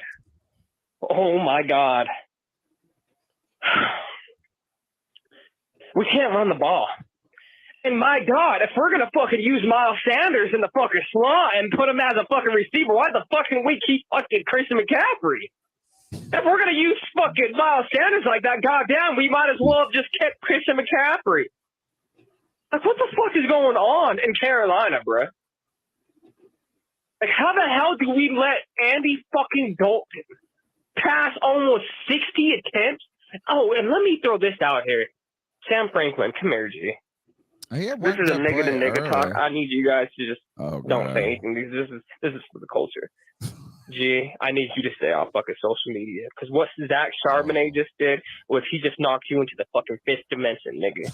You gonna have your family members, friends, and niggas that don't even know you talk shit about you. I'm just preparing you. Stay off social media. I got a part 2. Tony, let it play out, pimp. Oh, I got you, bro. G baby, you know I definitely got you here. Let's go straight into it. I can see your number. G baby, and let me also add this in. We lose Xavier Woods, C.J. Henderson. Who else did we lose? I know we lost some Frankie Luvu. Like, what the fuck is going on, bruh? Like, how the hell are we gonna overcome this? Scott Fitter, you fucking son of a bitch. You son of a bitch. Like, Frank Reich, what are you doing, bruh? Like, what the fuck are we doing in Carolina? Hey, and look, can I also throw this out here? I'm in the C3 football fantasy dynasty football league. There was a certain shrimp that was trying to sabotage me during the week. Panther Nation, Gregory is officially a G baby hater, bro. He went the entire week picking up QB, so I couldn't pick him up. Long story short, my quarterback was out this week too, so I picked up 2 quarterbacks. I only had $10 left to bid on, and what this pussy was doing was betting $11, so I couldn't pick up a QB. No. Karma is the biggest bitch, Gregory. Because if I would have done that, I would have picked up Josh Dobbs too. And your boys over here undefeated at 3-0. Hey, white chocolate. There's one thing that we will be doing tonight. Not only will we be eating ass, we will be drinking with the fucking gods this entire week up until Thursday. G. Good shit on the 3-0 start, pimp.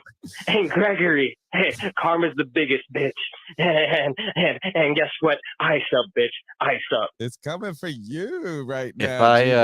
If I would have wanted to do that, I would have picked up all 3 quarterbacks, dumbass. That's why I didn't pick up all 3 quarterbacks. If you look at my team, you see that I had a quarterback out this week too. So yeah, I needed a quarterback this week. And you know and what? I bid $11. Baby ain't got no money. I bid $11. He spent it all before the season started. He was trading and buying and picking up and this and that.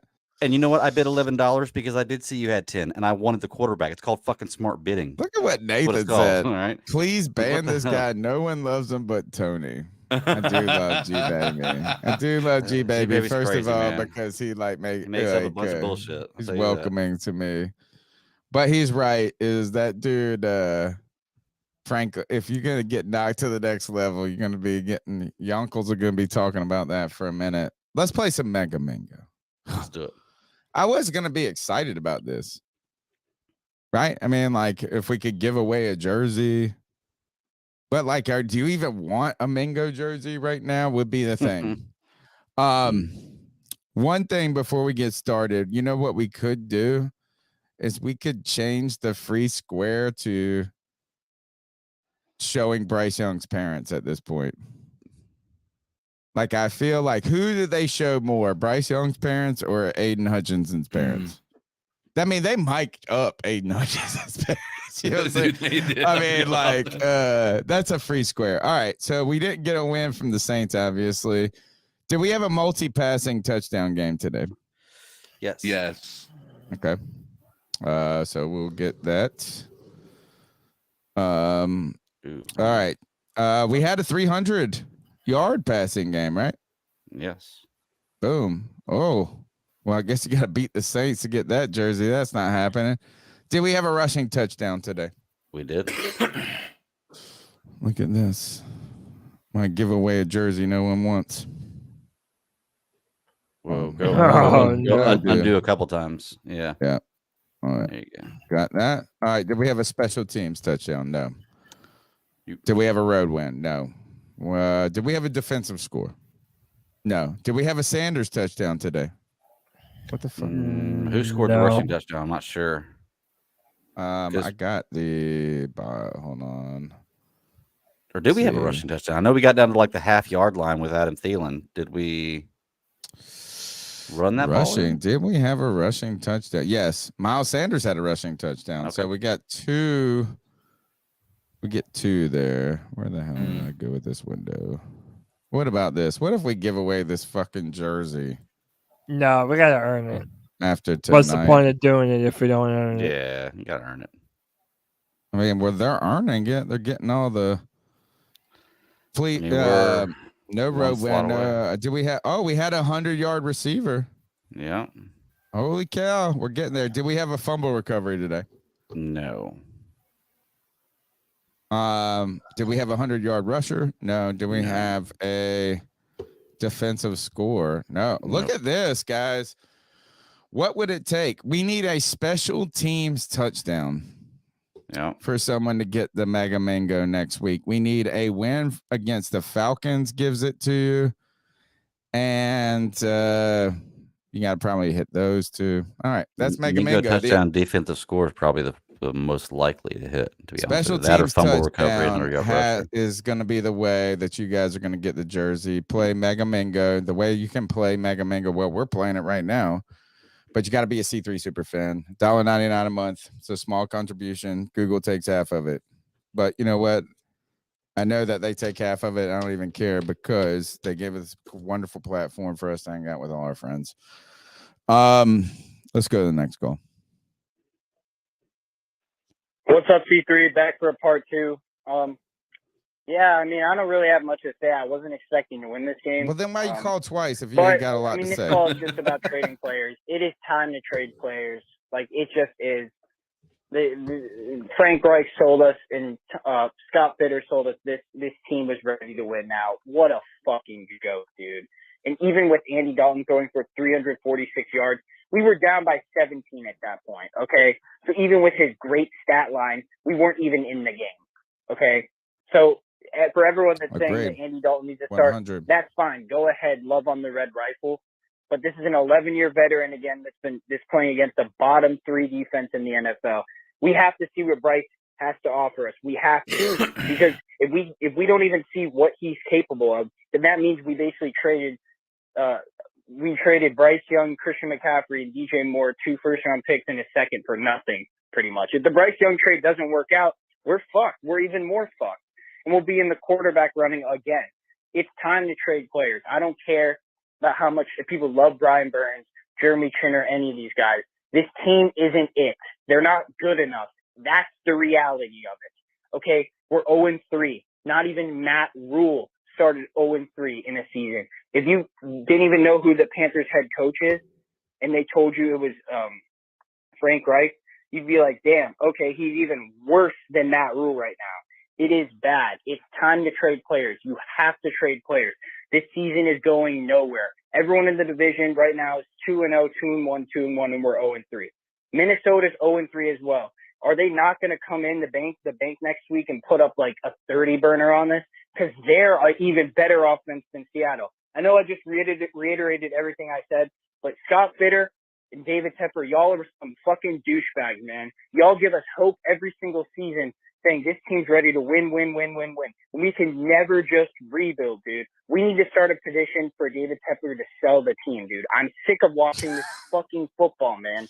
Every single year they lie to us, man. Gotta stop it turns with that, out that the quarterback situation was actually the worst for any rookie quarterback to come here. Like, I don't know what to say, man. I really don't. It's the incompetency of our ownership. We thought Jim Irsay was a cokehead. Well, David Tepper's a fucking heroin addict. Dang, man. I'm sick of this team. Trade players, trade Burns, trade Chin, trade Horn, trade a lot of guys. Offensive line also icky. Fucking 6 penalties, dude. Come on, bro. Anthony from Charlotte, keep motherfucking pounding. Jeez, Anthony coming at him. Let's go to the next call. Cody, you have a good point. CJ Stroud is doing good, whatever freaking things that Texas have. But, I mean, did we make a mistake of drafting Bryce Young as first overall? They were saying all this stuff, Bryce Young this, Bryce Young this, but, I mean, he has yet to meet our expectation as Panther fans. For us to trade DJ Moore away, one of our key players, and I feel like he just have not exceeded those expectations. I don't know. Same thing with Burns. Same thing with Burns. He did not see my expectations today. I don't know. I really don't know. I love this part of the call where I don't love it. Like, I first hate that he's going through it. Cody, I think this is one, I want to commend you. We've always complimented you for dying on a hill, right? Like, I've always been impressed by you make and take and you believe in it, right? You don't just say it and you believe in it. I think this is sometimes I think that we get with our takes, or at least with our hopes about some of these things, we just want them to be right. You know, even if they're, so for what I'm thinking about is this is icky, right? Is Aquanu is like, you're like, man, we needed a left tackle so bad. We needed a tackle. We drafted this dude who was the best we thought at the moment. We had our pick of the litter. And he might be a guard. And you have been, you know what I'm saying? You have said, like, hey, this dude could be an all-pro guard from minute one. The reason I'm bringing this up, or I even want to mention it, is I look at these other teams and I look at the Lions because I'm watching these other teams that we're going to play soon. Penei Sewell, guess what? He's not playing. Tackle. Left tackle. Not left. He's on the right now. You know what I'm saying? Yeah. Like I look around the league You and have I to see adjust. these players, and I'm not saying that other teams are doing it right or wrong. That's not what I'm saying. But it's like, hey, I mean, that's the same draft, right? It's or was it the one before? It's like, hey, Penei Sewell is the left tackle of the future. And what I'm maybe saying that Aquanu could be a great guard isn't an insult. Like you've been saying forever. That's all I'm saying is like, look, is these other guys drafted those motherfuckers too high up? Are they going, oh, well, we shouldn't play him at right guard because we draft him at 6? And dude, if you have an all-pro guard, that's worth a top 10 pick. It's just worth Guess what happens when you don't have one? They just roll up on you like they did, and you can't run the ball like we did today, right? I mean, listen, everybody becomes a victim to the group think. You need to be big and strong up the middle. And just because he was drafted as a left tackle doesn't mean that that's the best place for him to continue to be. And you're right. Or if it doesn't work perfectly, like, you know what I'm saying, is like you can try it differently. My thing is this is like fine, is that if you don't believe, like, would it fucking hurt the Panthers to not do whatever, to buy into, like, why not try it? Yeah. The problem is now you don't have Brady Christensen to be able to move at left tackle. So if you take now, that's the problem. If you got to put Brock Throckmorton or whatever the hell his name is. and so now we're fucked. Again, it's like you have to now. It's something that we should have done before, but no, now. Oh God, my mom said now we have to play him at left tackle because we have no other choice. No other choice. I think this is sometimes you have to be able to pivot a little and not also think that you were busted in your original assessment. You know what I'm saying? Like, so what? Do you think the Lions are giving up because they put Penei Sewell at right guard? I mean, at right tackle. It's like, like we thought he was going to be left tackle. He's not. It's player management. If you have a good player that can thrive at a different position and is failing at his current position, for the betterment of him and this entire football team. That's what I'm saying. And you should make that change. And you have to put your ego away at some point. Right. But you know what? James Campen at some point needs to say that. But he probably looks at Icky like a project. Like he wants to turn Icky into the best left tackle in the NFL. And I don't know if tough day for him that's going to happen. Let me just read these super chats. Please. D. Coleman 95 with the 499 says Dalton made throws today where on tape you wouldn't see the window, like we complained with Bryce. Bryce isn't at that point yet as a quarterback. Appreciate you, D. What do you think about that? I mean, listen, it's not wrong, but I feel a little was bit there more separation today? I mean, I don't know. And then some people said that Frank Reich opened up the playbook more for Andy Dalton than Bryce. And again, I don't really know what's real. I mean, I'll have to break down the film, but yeah, I mean, comparatively, Dalton definitely looked like a 10-year veteran, and Bryce has looked like he's had to learn on the fly what kind of throws he can make and what kind of throws he can't make. I don't think that should be unexpected though, in some ways. But Dalton started for 6 or 7 years, with AJ. So he's not just a perennial backup. But that's what I'm saying. He's been around. He's played some big time football. I want Bryce to learn at this point. I want to know what we got.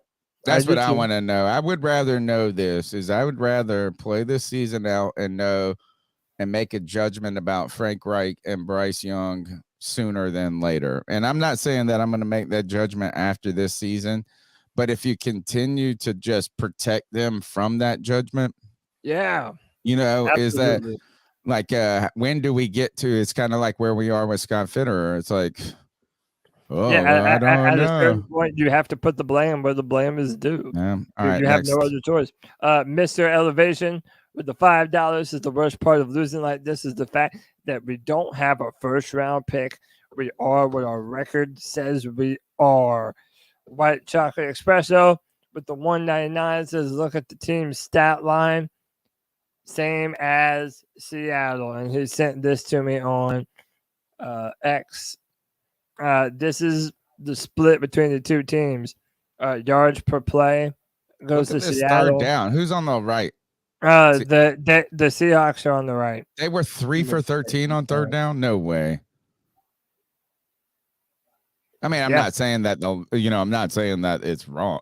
Like when I say, my wife is like, "What do you mean no way?" I'm like, "Hey, I'm saying that as in surprised, not like I think it's factually incorrect that they were." How do you give up 27 points and be shut down on third down for a defense? That's wild. Yeah, I mean, it's that's crazy, man. They were 3 for 13 on third down. Usually, if you win third down, you win. Yep. It seems like we also lost way more yardage via penalties, but that was, had to have been it. Where is? Can you scroll a little down? Oh, wait. No, so they won that's time the of whole possession picture. by a hair. No, like 13 penalties, but the same yardage. Yeah, that's what I'm saying. It seemed like the penalty 5 yardage punts. would have been more for us. Yeah, 5 punts. They're the ones who threw the only interception. So I believe the point that Kev is trying to make is that this team, we're relatively even with the team. And you that still we got played blown against. out. Yeah. Imagine that. The stats are even and you got blown out. Yep. Let's burn through the rest of these. Let's go. I mean, I'm trying, dude. I'm trying to. No, I heard you. You're doing good. I'm so sad. Well, hey, I think it's a O-line. We need an O-line that'll protect the quarterback better. We don't have that, and we don't have anything. We might just lose the whole season. That's my thought. Am I wild for saying blown out? Is that exaggerative?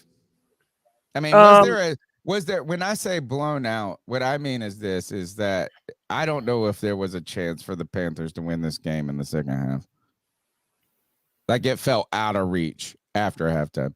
Yeah, but again, that's about normal. I mean, no, blown out, to me, blown out implies It's like the Dolphins 70. Do you know the Dolphins are the first team since 1966 to score 70 points? Yeah, dude, that's insane, man.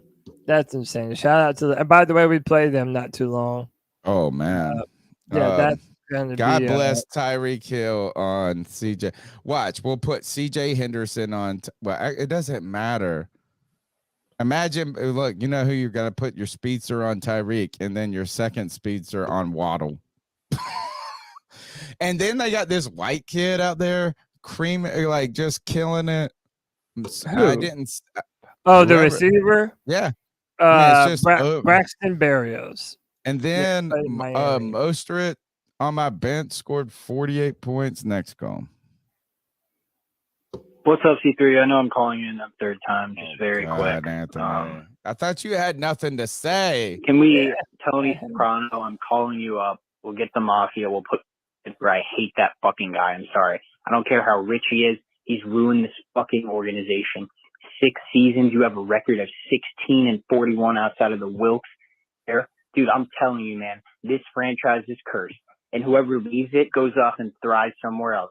So as much as we want to shit on some of these players, they'll go somewhere else and they'll be completely different players. Our coaching sucks. Our offense isn't good. Our defense isn't good. It's the same fucking story every year. Trade players for draft picks.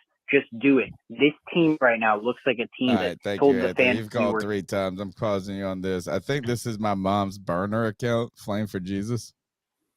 You think so? I think so. I think I that's don't know. Kevin Durant. Well, I'd say so. Flame for Jesus has had some pretty good analysis. Oh, okay. Well, hey, so don't. Maybe, but thanks to Flame for Jesus for the $5 love bomb. We appreciate you. And how about this? Leo Factor. He's not even a Panthers fan. He's a Bears fan, and he's been a member for 2 months. Now that's a real fan. We got to get. Look, you got a cough drop in you. I hope you can give him what he deserves. Ooh, we're gonna try. I've been sick for a little over a week, but we're gonna give it a good go of things. Ladies and gentlemen, boys and girls of all ages, we must welcome and continue to welcome for 2 months in a row, Leo Factor being a C3 super fan, being a Bears fan, but also being a super fan of a Panthers podcast is absolutely incredible. Welcome. We're glad to have you. Good job. Let's go to the next call. Hey guys, Chuck from Elizabeth City. 2 weeks in a row, Chuck. I don't know, I love guys. it. Kind of numb, but here's the situation I'm finding. I'm finding people are looking to blame anybody. Want to blame Tepper. That's about the team. They want to blame Rule. They want to blame Federer. Go way back, blame Rivera, how stale he was at the end. Gettleman. Ernie. Blame everybody. And here's the solid truth, guys. Every owner, general manager, and head coach, they make mistakes. Situation, people want to bring Tepper. Yeah, he's rich. He's got a lot of money. He's done some things. He's made some dumb decisions. Who knew Rule was going to be what he was? But when he found out and got rid of it, you got to have patience. Because one of the things we've seen is, I've just been in awe of people looking at Vikings. Guys got to go now. You can't keep throwing every coach and GM out the door. One of the biggest mistakes we made. Tepper, if you remember when he first bought the team, people fail to realize he took the first year or two and he stayed with Herney and he stayed with Rivera. And he wanted to see what he had because we had some winning seasons that wasn't that far removed from a Super Bowl. And it was like every other year we had a winning record. Now, problem was, once he started writing on the wall, and we were aging and weren't bringing in better players, and Rivera was only going to get us so far, and Cam was hurt for real. He knew it was time to cut bait. And he got rid of, Herney first. And, he got rid of Rivera first. Kept Herney. That was a big mistake he made. Uses cornball Herney to go down to eat meatballs and get Rule in. We're just a yes man move. And of course, once Herney was gone, we've already got Rule with too much power and bring in Federer. That's why that Colt guy who was an assistant GM didn't take the job. He saw during his interview that Rule had too much power. Tepper is willing to spend money. He wants to win, regardless of what people say. But NFL is not Wall Street. Here's part 2, Chuck from Elizabeth City. Hey guys, it's Chuck from Elizabeth City calling again. I hate you call back. I went on a preaching mode and I don't know where the phone cut off, so I don't know how much of it you got. But I just want to let everybody know things will get better. It might not be this year. It might not even be next year. We cannot go around and fire everybody. When you change coordinators and you change teams, you change coaches and GMs, and you got players coming in and out and trading some of your best players. And another thing we got to do, guys, we got to end up doing a better job in utilizing the bottom of the draft, the middle of the draft. We've got to make more sense. It doesn't matter if you got all these extra draft picks if you don't make wise picks, or if you spend draft picks to move up if it's not a wise pick. We have got to utilize free agents, these draft picks, to our benefit, long-term prospects. Thanks, Chuck. You know what? I tell you this, I know this part sucks. And I don't want this. This is going to be greedy, I guess, for us. winning today would make less calls. Yeah. You know, is my ECU Pirates started out 0-3, and they won, and they had a shutout yesterday against Gardner Webb, which they should. You know what I'm saying? Like a lower tier team, they should beat them handily. And I text my boy Clip, and I said, "You're gonna get home early." You know, I mean, if we pull this out today, there'll be a few calls about talking about Andy Dalton. Yeah. But Chuck from Elizabeth City, who's listening, he's always listening, but you know, I mean, he's been back. It's tough. What hurt my heart was he said it might not get better next year. I was like, Jesus Christ. Yeah, dude, it's bad. It's bad. Is it that bad? It is. How can it be that bad? You don't have a first round pick. You need another wide receiver. Yeah. We got a lot of money next year, though. Yeah, okay, but who wants to come here? You need another linebacker. Money brings all the boys to the yard. You know what? They better. Then they better trade Brian Burns before the deadline. They better trade Jeremy Chin. And by the way, that's another guy, bro. I'm so done hearing about Jeremy Chin. Like, I'm just, what does he even do for us? Did y'all remember that? I think it was Kenneth, the running back they had. He missed a tackle in open space, had to do dead to right, and Jeremy Chin just whipped. I mean, he should make that, but at the same time, like, Kenneth Walker is freaking amazing. Like, yeah, I mean, he's a great back. He's like a Nick Chubb type back. You know what I'm saying? He's a traditional type. I would put him in that Dalvin Cook arena because the way he's able to cut, his cuts are amazing. Like, did you see how many times he was able to cut right? Like I don't know. The dude's just got this ability to change direction so quickly. He's definitely a beast. I'm sure they picked him in like the 5th round too. At this point in time, I just want. You know what I'm saying? Like, we would have picked him at pick number 8. And by the way, guess what? If you're Fitterer now, if this goes bad, you have to trade Jeremy Chin and Brian Burns, because now going into this year, you can't sign him. This is your ass. You can't pay all that money to them. But also, his life is on the line depending on what he does throughout this next. I mean, I don't know if he'll be fired. I kind of don't think that David Tepper is going to pull the trigger on Scott Fitterer, despite fans might wanting him to do so. But this next offseason, if he's granted another one, it's going to be the most important offseason of his life. He has to be able to get draft picks, and he has to win free agency. Shout out to Flame for Jesus. Sorry, I did not mean. Look, he said I've been here before, and look, he's got the green tag. Yep. You know, my mom is a Jesus and I don't mean this in a negative way. My mom, like, if you want my mom praying for you, like, it's like a nun working on them rosary beads all day long. Like, you got a power prayer in your corner. So thank you though, Flame for Jesus. I went to mass today myself. And then I wanted to put a shout out to other things. I saw someone talking about not a praying for Panther victory. No. Look, you know, I was a philosophy major in college as well. I double majored in philosophy and history, and then I went and got my graduate degree in history.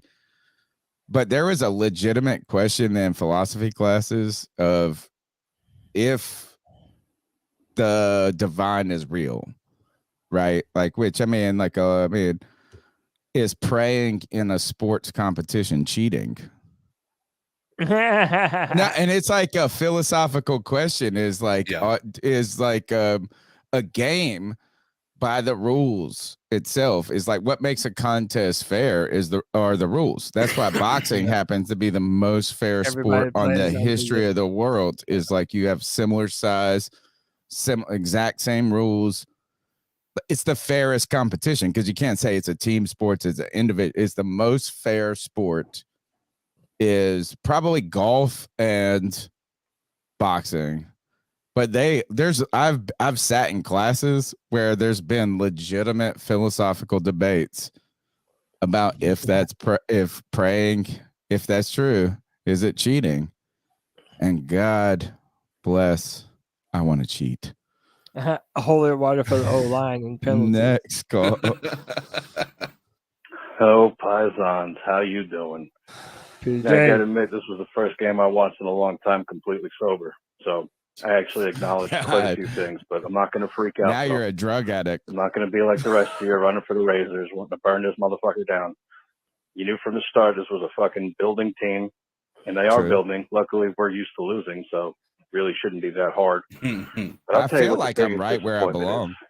Miles Sanders. What the fuck? You motherfucker, you. This fucking guy. This fucking guy. All right? He runs like shit. All right, this little spin move, fucking ballerina shit, not working, pal. Not working. This is so We need a big, meaty fucking muscle head running that motherfucker. Fucking Bulldozer Jones. All right? Well, I'm going to let you guys go. This fucking I need guy. to drink some tequila now. So stay He don't saucy, even keep drink a pounding, lot. and just don't freak out. Don't freak out. That's Okay, how don't bad freak we out. are. We sent muscles But and Miles Sanders, spiraling that into motherfucker. alcoholism. All right, guys, keep pounding. He said, this fucking guy. If there was one thing I was wrong about this year, it was Miles Sanders. I mean, I thought that, and I'm not trying to get into the whole Greg and G Baby thing about like, oh, Christian McCaffrey, because I thought Christian McCaffrey is I've been arguing that like you can't just call him a running back. He is we throw around the generational talent tag so easily. I just didn't think that Miles Sanders, and maybe he's not. Maybe the line just fucking sucks. Maybe the groin still bother him. He's not impressive, though. Nothing about this team, though, is impressive. But so I don't isn't it even, should I also- throw the baby out with the bathwater Yeah, type but thing? okay. But hang on. So the guy had almost 1,300 rushing yards last year. I think over 10 touchdowns, and now he's just not good. That's not the case at all. Or is it this offensive line has had a brand new Could it be right both? guard? Maybe This it's both. offensive line has had a brand new right guard every game of the season. We've had a brand new left guard for 2 games of the season the past 2 weeks in a row. It's like, dude, it's not, the running back position, the running back position goes as the offensive line goes. And if you're not able to run the football up the middle, which they continue to try to do so, but they never do it effectively. Well, we don't even have a power back. This fucking guy. This fucking guy right here. And you know what? It's both, Cody. It's both. Is that people told us it was the best offensive line that he ever in the world had, which is the very good offensive line in Philly last year. Scheme hurts. You know what I'm saying? Like, so that does. It's kind of like the Christian McCaffrey 2000 season. The 1,000 is like you're going to regress to the mean a bit. So you can go to 1,700 yards and you're like, oh, well, it's not as good as last year. I think this is that we probably understood that Miles Sanders wasn't going to benefit from the scenario, I guess, or the talent around him. I just didn't know that the Carolina Panthers were be unable to run the ball at all. Right. I mean, we haven't run the ball since week 1. And I know it's only 3 weeks. But, I mean, it's pathetic. Like, it's like bad. PJ says this fucking guy needs to be on a t-shirt. This fucking guy right here. This fucking guy. It's a good, and if you knew Muscles Marinara, well, you just heard him. And you went to his restaurant, Monster Subs in Spartanburg, which I firmly believe is a front. He's like, shut the fuck up, Tony. I'm coming after you. This fucking guy. Yo, he's not the dude to make bad, Tony. Calm down. No, he's got real peppers, man. This is the thing. Is like when you get peppers on a sandwich, they're the real peppers. It's not like with banana peppers or some shit. You know what I'm saying? It's the. So you're saying if he gets them good peppers, that's how you know something's shady. No, this is real. It's so bizarre to find a real deli in the middle of fucking Redneckville. Yeah, Spartan. And or Sparkle City.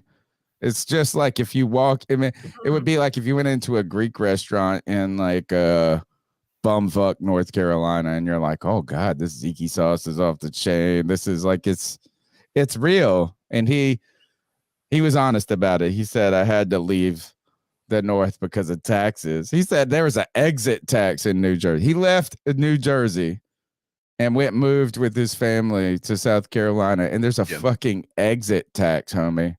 It's how about that? Is fucking you are leaving? It's a hidden tax, but it is an exit tax. This fucking tax. This fucking exit tax. Let's go to the next call. Hey, what's up, C3? Don't kill me, Tony. This one will be quick. I do, however, want to give a quick shout out to my favorite Buckeye of all time. CJ Stroud got his first W in the NFL today. Shout out him. I always believe that's my favorite. Got his jersey. When I go to the Panthers Texans game, I'm gonna take that jersey. Hopefully get it signed, man. I'm a pride guy. Anyways, outside of that, shout out CJ. Keep pounding. These motherfuckers, they always calling in the show. How about this? Is I got an ice up pick for you, JJ. Your boy Brian Day. What's his name? Something Day, the coach for the Buckeyes. Ryan Day. He called out. He's trying to fight a 92-year-old man or whatever. Oh yeah. What's his name? Fucking Pat McAfee, and then make fun of him. It was Lou Holtz. Yeah, Lou Holtz. Here's the problem: is that Ryan Day even called Ohio State Ohio. So JJ always gives me not always is like he said, hey, you got to call him Ohio State, which is true, you know. But I'm like, this motherfucker right here, this dumb coach, trying to fight this guy with a lisp.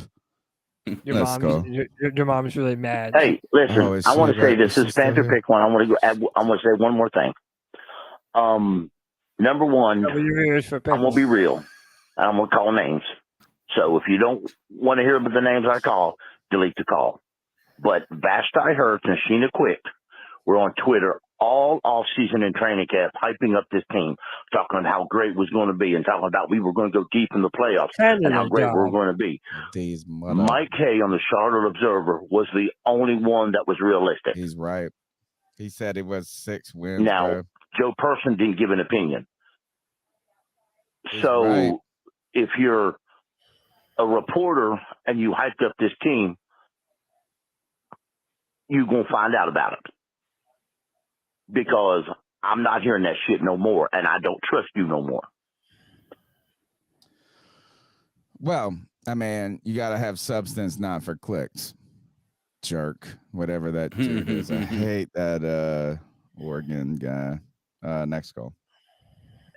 Hey, this is Gene from Buck What You Heard, and I'm What's up, Gene? feeling your pain man. right now. I can remember back in 2014 when the Buccaneers had 2013, excuse me. The Bucks had a horrible GM and a horrible coach, and it took the GM getting a good GM and finally getting a good coach to kind of turn things around a little bit. It's going to be a process. It's going to be a pain. Eventually, it's going to happen, I believe. And again, I wish that Steve Wilkes. I believe that you missed an opportunity not keeping Steve Wilkes on that team. God, we're gonna regret it. I hate to walk backwards on those things. I thought JJ, the youngin of the new generation of C3, you know, we're passing the torch to JJ and Anthony, and then to Noah and Connor after them. But I do think JJ brought up a good point about the leadership component. You know, it's not that Steve Wilkes would ultimately be a more capable coach. It's just the fact is that you believe in the man, or you respect the man. And I'm not saying they don't respect Frank Reich. I don't want to say that, but that is what Steve Wilkes brought is, hey, man, we're in the dumps here, but we're going to fight. We're going to fight. And I don't know if this team right now has a lot of fight in them. And I do think there is something to be said. Maybe this team is right about Brian Burns. I hate that. I hate to say, because you can say, oh, well, they're running the ball. They scheme him out of it. I don't know if he can win with power. I mean, today, he blew up that sack, like right when you were like, oh, we need Brian Burns. And then he came through. You know what he did is he shook him to the outside and then went inside. It was a speed move. It's a speed. He is speed. And if he's not both. And maybe you need power on the other side, or if you can't do both, I don't know. Next goal. Hey, this is DJ in Raleigh. Y'all really got to relax and stop overreacting. This team is what this should have been.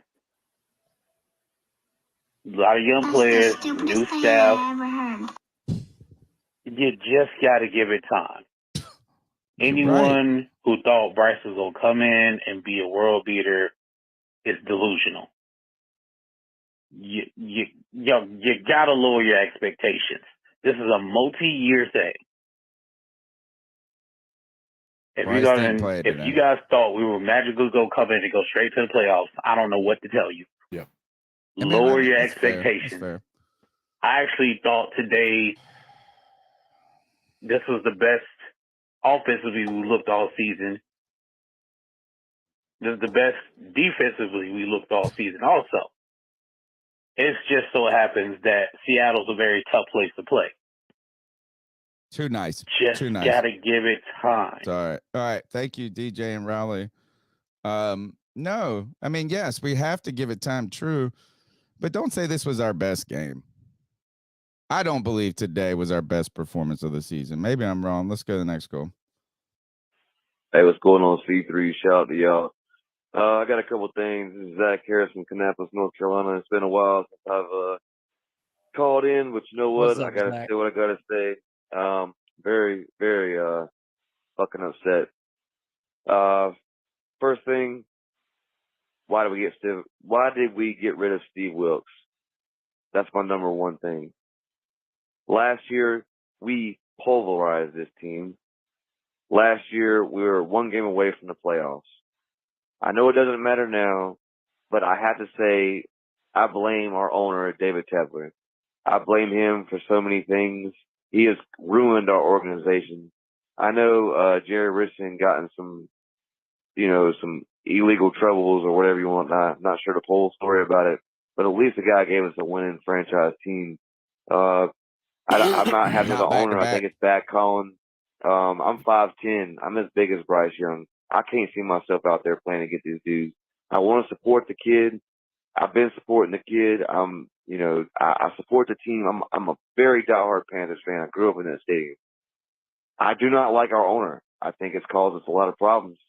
I just think that we should have kept the team we had last year and gave it one more year. But we can't talk about that now. It's done in the past. But and like I said before, I think we did Cam Newton wrong. I just wish things was better, man. It could be a lot better. I mean, there's a lot of questionable things going on right now. I see a lot of questionable calls of referees, but our offensive line was terrible. We got two people out, but they're going to be back. They're both our starters. So hopefully they'll come back. We got a lot of injuries in our defense. I think this year's going to be nasty. I think it's going to be a tough year. I don't think we're going to have a winning record at all. I think next year will be better once the team gets together and does things. It's going to be hard. It's going to be hard to transition because we're so used to seeing what we had last year. Withstand it this went from a completely different team. I want DJ Moore to come home. He said himself he was unhappy with the Bears. They're not using him right. Bring that guy home. And I always wish Cam Newton to come home, but he's probably done. But I don't know, man. Andy Dalton played okay today. I can't got to give him that. But there's so much. He's been around so long, man. He's washed up too, I guess. I don't know. I'm upset. I'm pissed off, and I hope you all have a good evening. Well, we're having an evening. I'm interested to see how long David Tepper can withstand this. He is meddled at times. Yeah. Is like when's the point where he says, Frank, you got to give the play call to Thomas Brown. He's listening. They're always listening. How long can he stand this? Because we're at I don't know if I think the expectations has made this harder for us. I don't think that I felt that the team was really going to be fantastic. I just didn't think it would be dire. Where it's like, to everybody I don't that know says how to fix this crap. Everybody that says that we were too high on this team, dude, that's fine. It also doesn't mean that it's acceptable for it to continuously be this bad. And remember, it's really something to ask Panther fans to be rational about something, given how much we've been through. Like, nobody's trying to be rational anymore. Nobody's trying to hear the excuses anymore. We're consistently promised a bill of goods, and we never get that, that kind of team that we're being promised. All right, let's go Yep, I agree. Let's go to the next call. We are approaching it, Cody. But it's not two more. Hey guys, this is Jared, Bronco fan. We got destroyed he came on the Friday free fall today. What's up, Jared? Just want to talk about Tony, and he said 58 attempts is too much for passing, which I totally agree. It's one-dimensional. It reminds me of Tim Tebow, who used to run 50 times in one game. You need to mix more of the running if you're passing that dang much. So I also said that you guys have to watch out for Kenneth Walker. He had 2 touchdowns. He's a machine. I didn't know DK Metcalf was going to play this game. He was questionable. But he showed his presence as well, and I feel sorry for you guys. You guys are going to be playing the Vikings, who are angry. You're going to be playing the Lions, and then also the Dolphins, who put the 70 on us. Tyreek Hill and Waddle and Tua, they're going to be out. And then Mostert as well at running back. You guys are going to feel it. Sorry to say that. So, all right. I wish you guys the best. You got a great channel. Talk to you later. Bye-bye. Thank you, Jared. Jared came on the Friday free for all, Cody. Friday free for all. They had the dad on this week, Tony. We got a super chat. Hit him up. The stats with the $5. He says it's circling on Twitter that Tepper doesn't care as long as his tickets are selling and butts are in seats. Well, let me tell you, he's going to care because there's not going to be a lot of butts in seats if you continue to put the same product out on the field. Hey, the thing, though, is Jerry Richardson created the PSL. Right? Oh, but he also said meaning that it adds to the ticket purchases for opponent teams. Oh, totally. That's the real hard part about fan pressure on a team, like on a $1 billion business like Tepper's, is that they're sold out no matter what. Because you have they're pre-sold out with the PSLs, so it doesn't matter, period. So you don't even get to pressure them like that. So let's go to the next goal. Hi guys, my name's Jason, Californian. This is ridiculous. I don't understand. How is it with a coaching fire from Matt Rule to Steve Wills, if I remember correctly? My brain's just frustrated at this point. I can't hardly remember too many names, but everyone remembers how shitty Matt Rule was. With 3 quarterbacks, including a man that went from the XFL to backups. I don't think he's even playing in the NFL no more. Went from 7-9, nearly taking the NFC South while Tom Brady was still on the fucking Tampa Bay Buccaneers, to 0-3, and Andy Dalton looks better than the guy we traded away our whole future and the best wide receiver we've had since Steve Smith Sr. I mean, I think we need to buckle up and just realize we're going to be this generation's Brown, where it's bad. We're just, it makes sense right now that our logo is a cat because we're all playing like a bunch of pussies and we can't do anything on the field. It's just, good call. It's ridiculous. I can't stand it at this point. Let's keep going. Thank you for the call from California. Hey, it's Zach Harris again from Canada. Sorry, I had to get my kids situated and everything like that. I'm a single dad. But listen, this is what the problem is. Should have kept Steve Wilkes. Fuck Frank. That motherfucker, let me tell you something. He gave up. He gave up the game. His first game, he fumbled the ball in Atlanta. I watched the whole game on YouTube. That's who you wanted your head coach? Fuck him. Should have kept Wilkes. Miles Sanders, trash. Send him back to Philadelphia. Bring back fucking McCaffrey. Oh, guess what? Can't do that. He's gone. Bring back Deontay Foreman. Oh, guess what? He's gone. Oh, ain't got a wide receiver. Oh, guess what? DJ Moore's gone. Fuck that. Fuck David Tepler. Fuck goddamn Frank Wright. Fuck all them dudes, man. Bryce Young, I don't even know what to say about it. I'm going to keep pounding. I'm going to keep pounding. I'm going to keep pounding. But right now, I'm unhappy with the coaching staff. I'm unhappy with Tepler. I'm unhappy with everybody. This dude, man, let me tell you something. They fucked Cam. They fucked everything up. They fuck everything up, dude. Tepler fucks everything up all the goddamn time. I'm going to tell you that right now. And I'm fucking sick of it.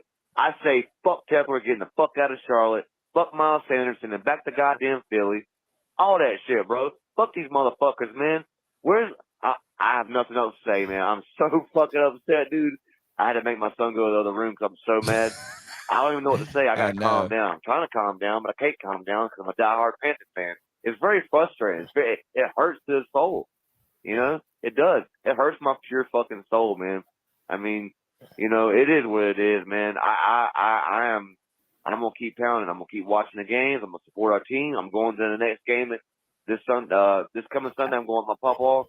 You know, 'cause like I said, I grew up at that stadium. I watched all. I mean, I've been there, man. I'm telling you, I watched Don McNabb play. I've watched Dante Culpepper play. I watched all the old people play back in the day when I went with my papa and shit. So I've been there. I've been there when Dallas beat us in the NC Championship. I've been there when Philly beat us on that Sunday. You know, I was there. I watched all this shit. But I'm just hurting right now, guys. I'm hurting. I think the team we had last year was really good.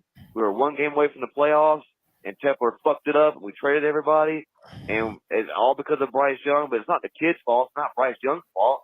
It's not his fault. He's a fucking kid. It's not his fault. It's our fucking put organization. him in the other room Keep and make a pounding. I phone love y'all. call. Much respect. Hope all y'all's families are doing good. Just keep pounding, y'all. Thank you. Appreciate you, man. Passionate call there. Passionate call. Yeah. And Panther did fans the are fed Carolina up. Panthers put that kid in a different room today and then just curse at each other and have a domestic violence dispute as they tried to hide it from their child, and that child being Bryce Young. Next call. A few more to go. Only about this is 4 more. 1983. Nice. I'm trying to keep this shit out there short and sweet. Shout out to this whole C3 podcast. Appreciate they got them you, go T. live every Tuesday. You know what I'm saying? They got the free fall on Friday. Nice. Got the game simulation on motherfucking Saturday. I don't think we got a game simulation this week. You know what I'm saying? But it's all good. But man, my only takeaway from this game is Brian Burns ain't worth the fucking money. I've been saying that shit. Brian Burns ain't worth the money he asking for. Goddamn. I was on Frank White ass with his goddamn play calling. It ain't nothing wrong with the motherfucking play calling. The problem is the motherfucking quarterback. Bryce Young isn't the fucking answer. And we fucked around and got that fucked up again. Tepper, I don't know who the fuck fucked this shit up. We should have got them judge the motherfucking CJ Stroud. Now we got here, our motherfucking egg on our face. Andy Dalton out here, 33, 34 years old out here, got them playing better than fucking goddamn Bryce Young bitch ass. He's too fucking little, you know. But I don't know, man. It's gonna be a long goddamn season, you know. It's gonna be a long goddamn year. But whenever you come in here, make sure you hit the like button. Make sure you gotta subscribe to this motherfucking great content. You know what I'm saying? You know, where the fuck got that G baby ass at? G baby got them hiding like motherfucking Bryce ass with a midget ass, leprechaun ass hiding. G baby got them. G baby, hey, stop fucking hiding, G baby. He The came fuck, out. you He all was hype here. about this He was motherfucker. here. Got them, the Red Rifle came out here and got them outplayed. Got them Bryce Young. I gotta One tell you about this fucking game, he got better stats than motherfucking goddamn Bryce Young. You can't say shit about separation. I told you motherfuckers. C-Dog 1983 TV was at the fucking Falcon game. Got them Mingo wide open. Bryce Young missed him on a goddamn double move. If you got if he throw the Mingo the fucking ball, it's a fucking touchdown. Terrence Marshall got them open. Couldn't get his Terrence Marshall the fucking ball. Man. This shit crazy. Thanks, C-Dog. And let's go to the next call. Appreciate you, C. What up, C3 family? Real quick, D from Sanford. What's up, D? Y'all have really made me think about old Scotty Fitter. And Yeah, I'm going to say forget Scotty Fitter. Because even if, now that I sit and think about it, if Matt Rule had all this total control and so forth, right?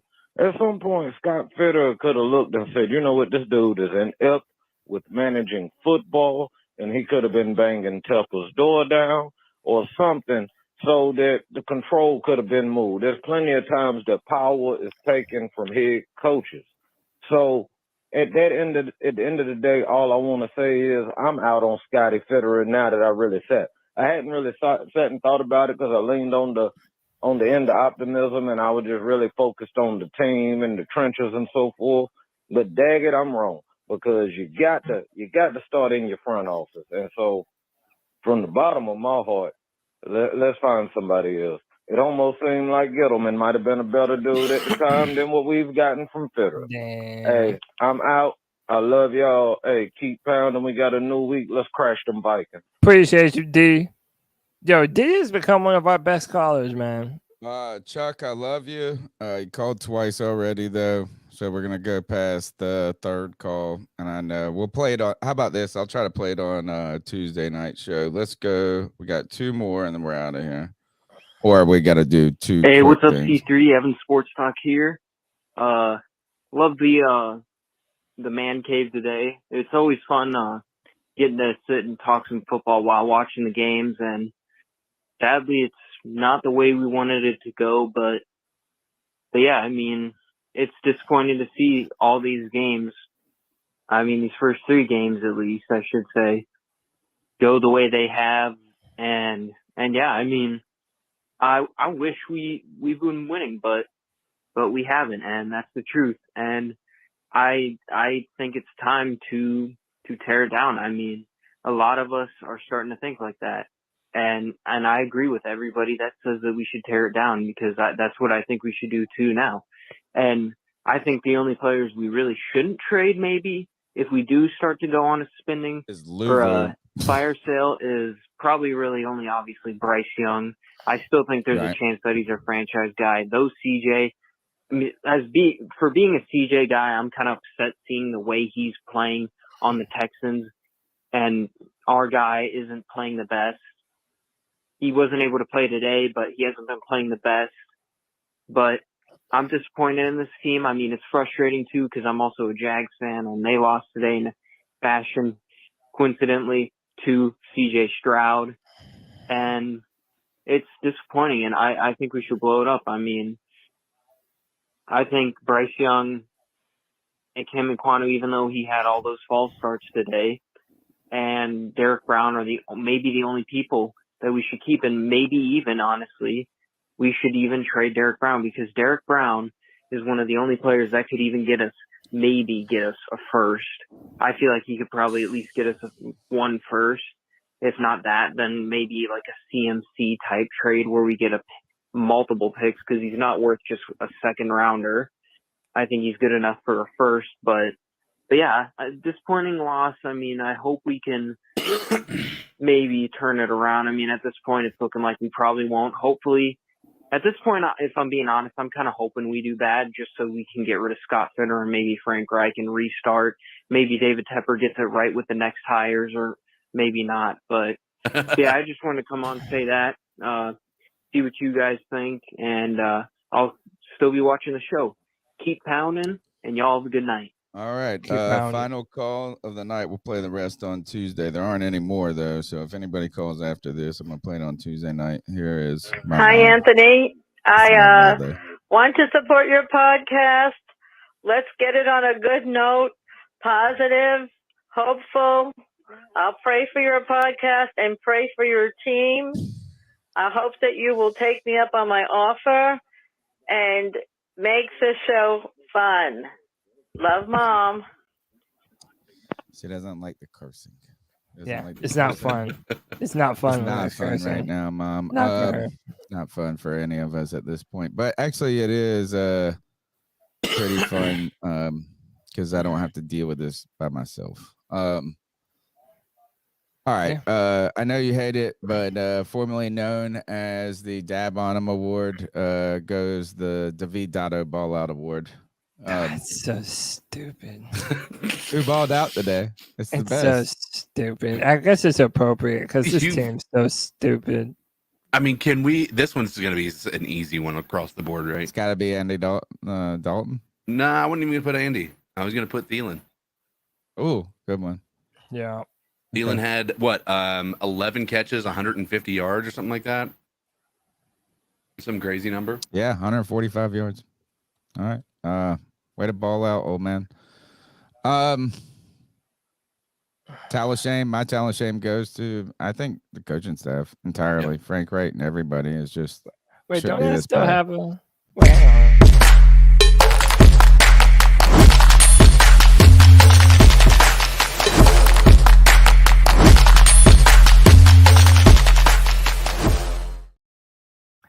Also, we have a bumper for Dab on them. We don't have one for David's balls or whatever the fuck. Ball out. I mean, if you have a great game, don't you ball out? I mean, and there's nothing wrong and inappropriate. It's a different kind of thing, but you know, ball out. I prefer it more. Whatever, man. My towel of shame goes to Jeremy Chin. I'm just over it, man. Like, I'm just over it. Like, especially when we have players that are so highly touted and people love them. And I'm sure he's a great guy, but we don't know what position you play. And I would prefer to trade you and get something in turn for you rather than watch you walk in free agency and get nothing for you. So, yeah, that's my towel of shame. And, dude, I don't want to give anyone a ball from David Dado or whatever the fuck. Like, I don't like. I mean, all right, Thielen. That's a good one. It's like nobody deserves any compliment. No one deserves David Dado's balls. Well, except for Adam Thielen. He's got a Thielen. Yeah. Okay. Fine. Adam Thielen deserves David Dado's balls. David Tepper has them on his desk. Oh, okay, cool. I don't care. I don't really care. At this point, point, you know what is this? I love this team. I love you guys. I love the people in the chat. Yeah. I was really, really looking forward to football this year. Man, no, you're not. And now I am really looking forward to just hanging out with my buddies on Sundays because that's what it is. Thank God for this podcast, huh? Or else, I mean, if we didn't have the podcast, it'd be hard to be a fan. Oh, you cut out. You froze like right as you were saying. You don't think? I'm just saying, without the podcast, it'd be more difficult to be a fan. Oh, absolutely. Like, I mean, wouldn't it be so much easier to be like, oh, I'm gonna take my kids to the movies?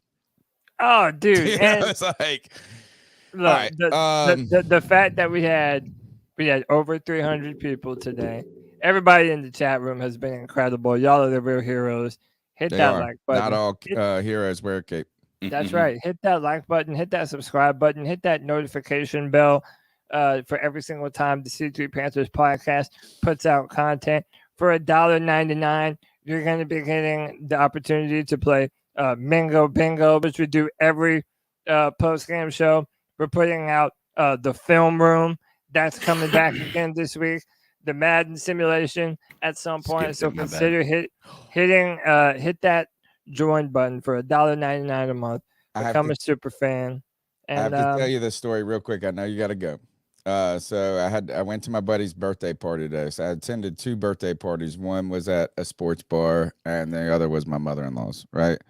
So I'm at this sports bar. I'm watching the football game. I'm minding my own business. I'm by myself. I'm not even trying to be friends with anybody at this point. You know, I'm just like, oh, I gotta go do this post game. I'm trying to watch this game with all these distractions around.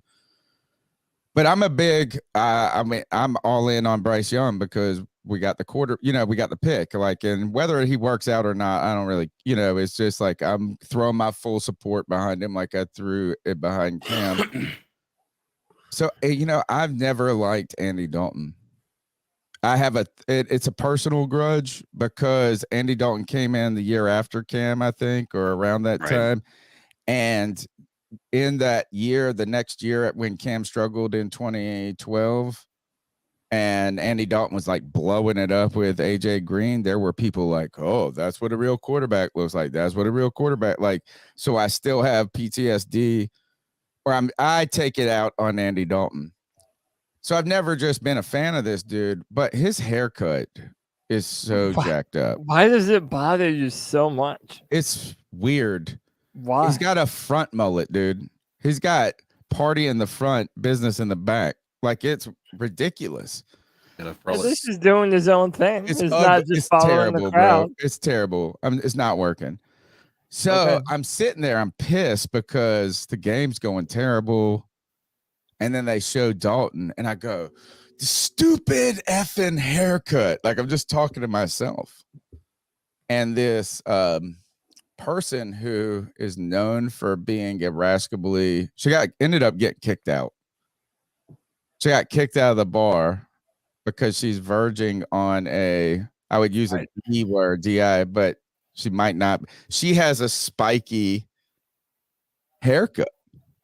And she goes, what's wrong with my haircut? I was like, bro, I'm not even first. I didn't even look at you. Like, the manager was like, dude, he is literally talking about Andy Dalton. And Yeah. this girl went nuts. Also, where to project? Like, what? Did you hate your hair so much? Yeah, she got kicked out, dude. She got kicked out of the sports bar. And I was like, literally, I give no shits about you, and I barely care about Andy Dalton. So, that's the C3 Panthers podcast. The post game will be here on Tuesday night. Cody, just take us out of here. C3 Nation. Until next time, keep pound.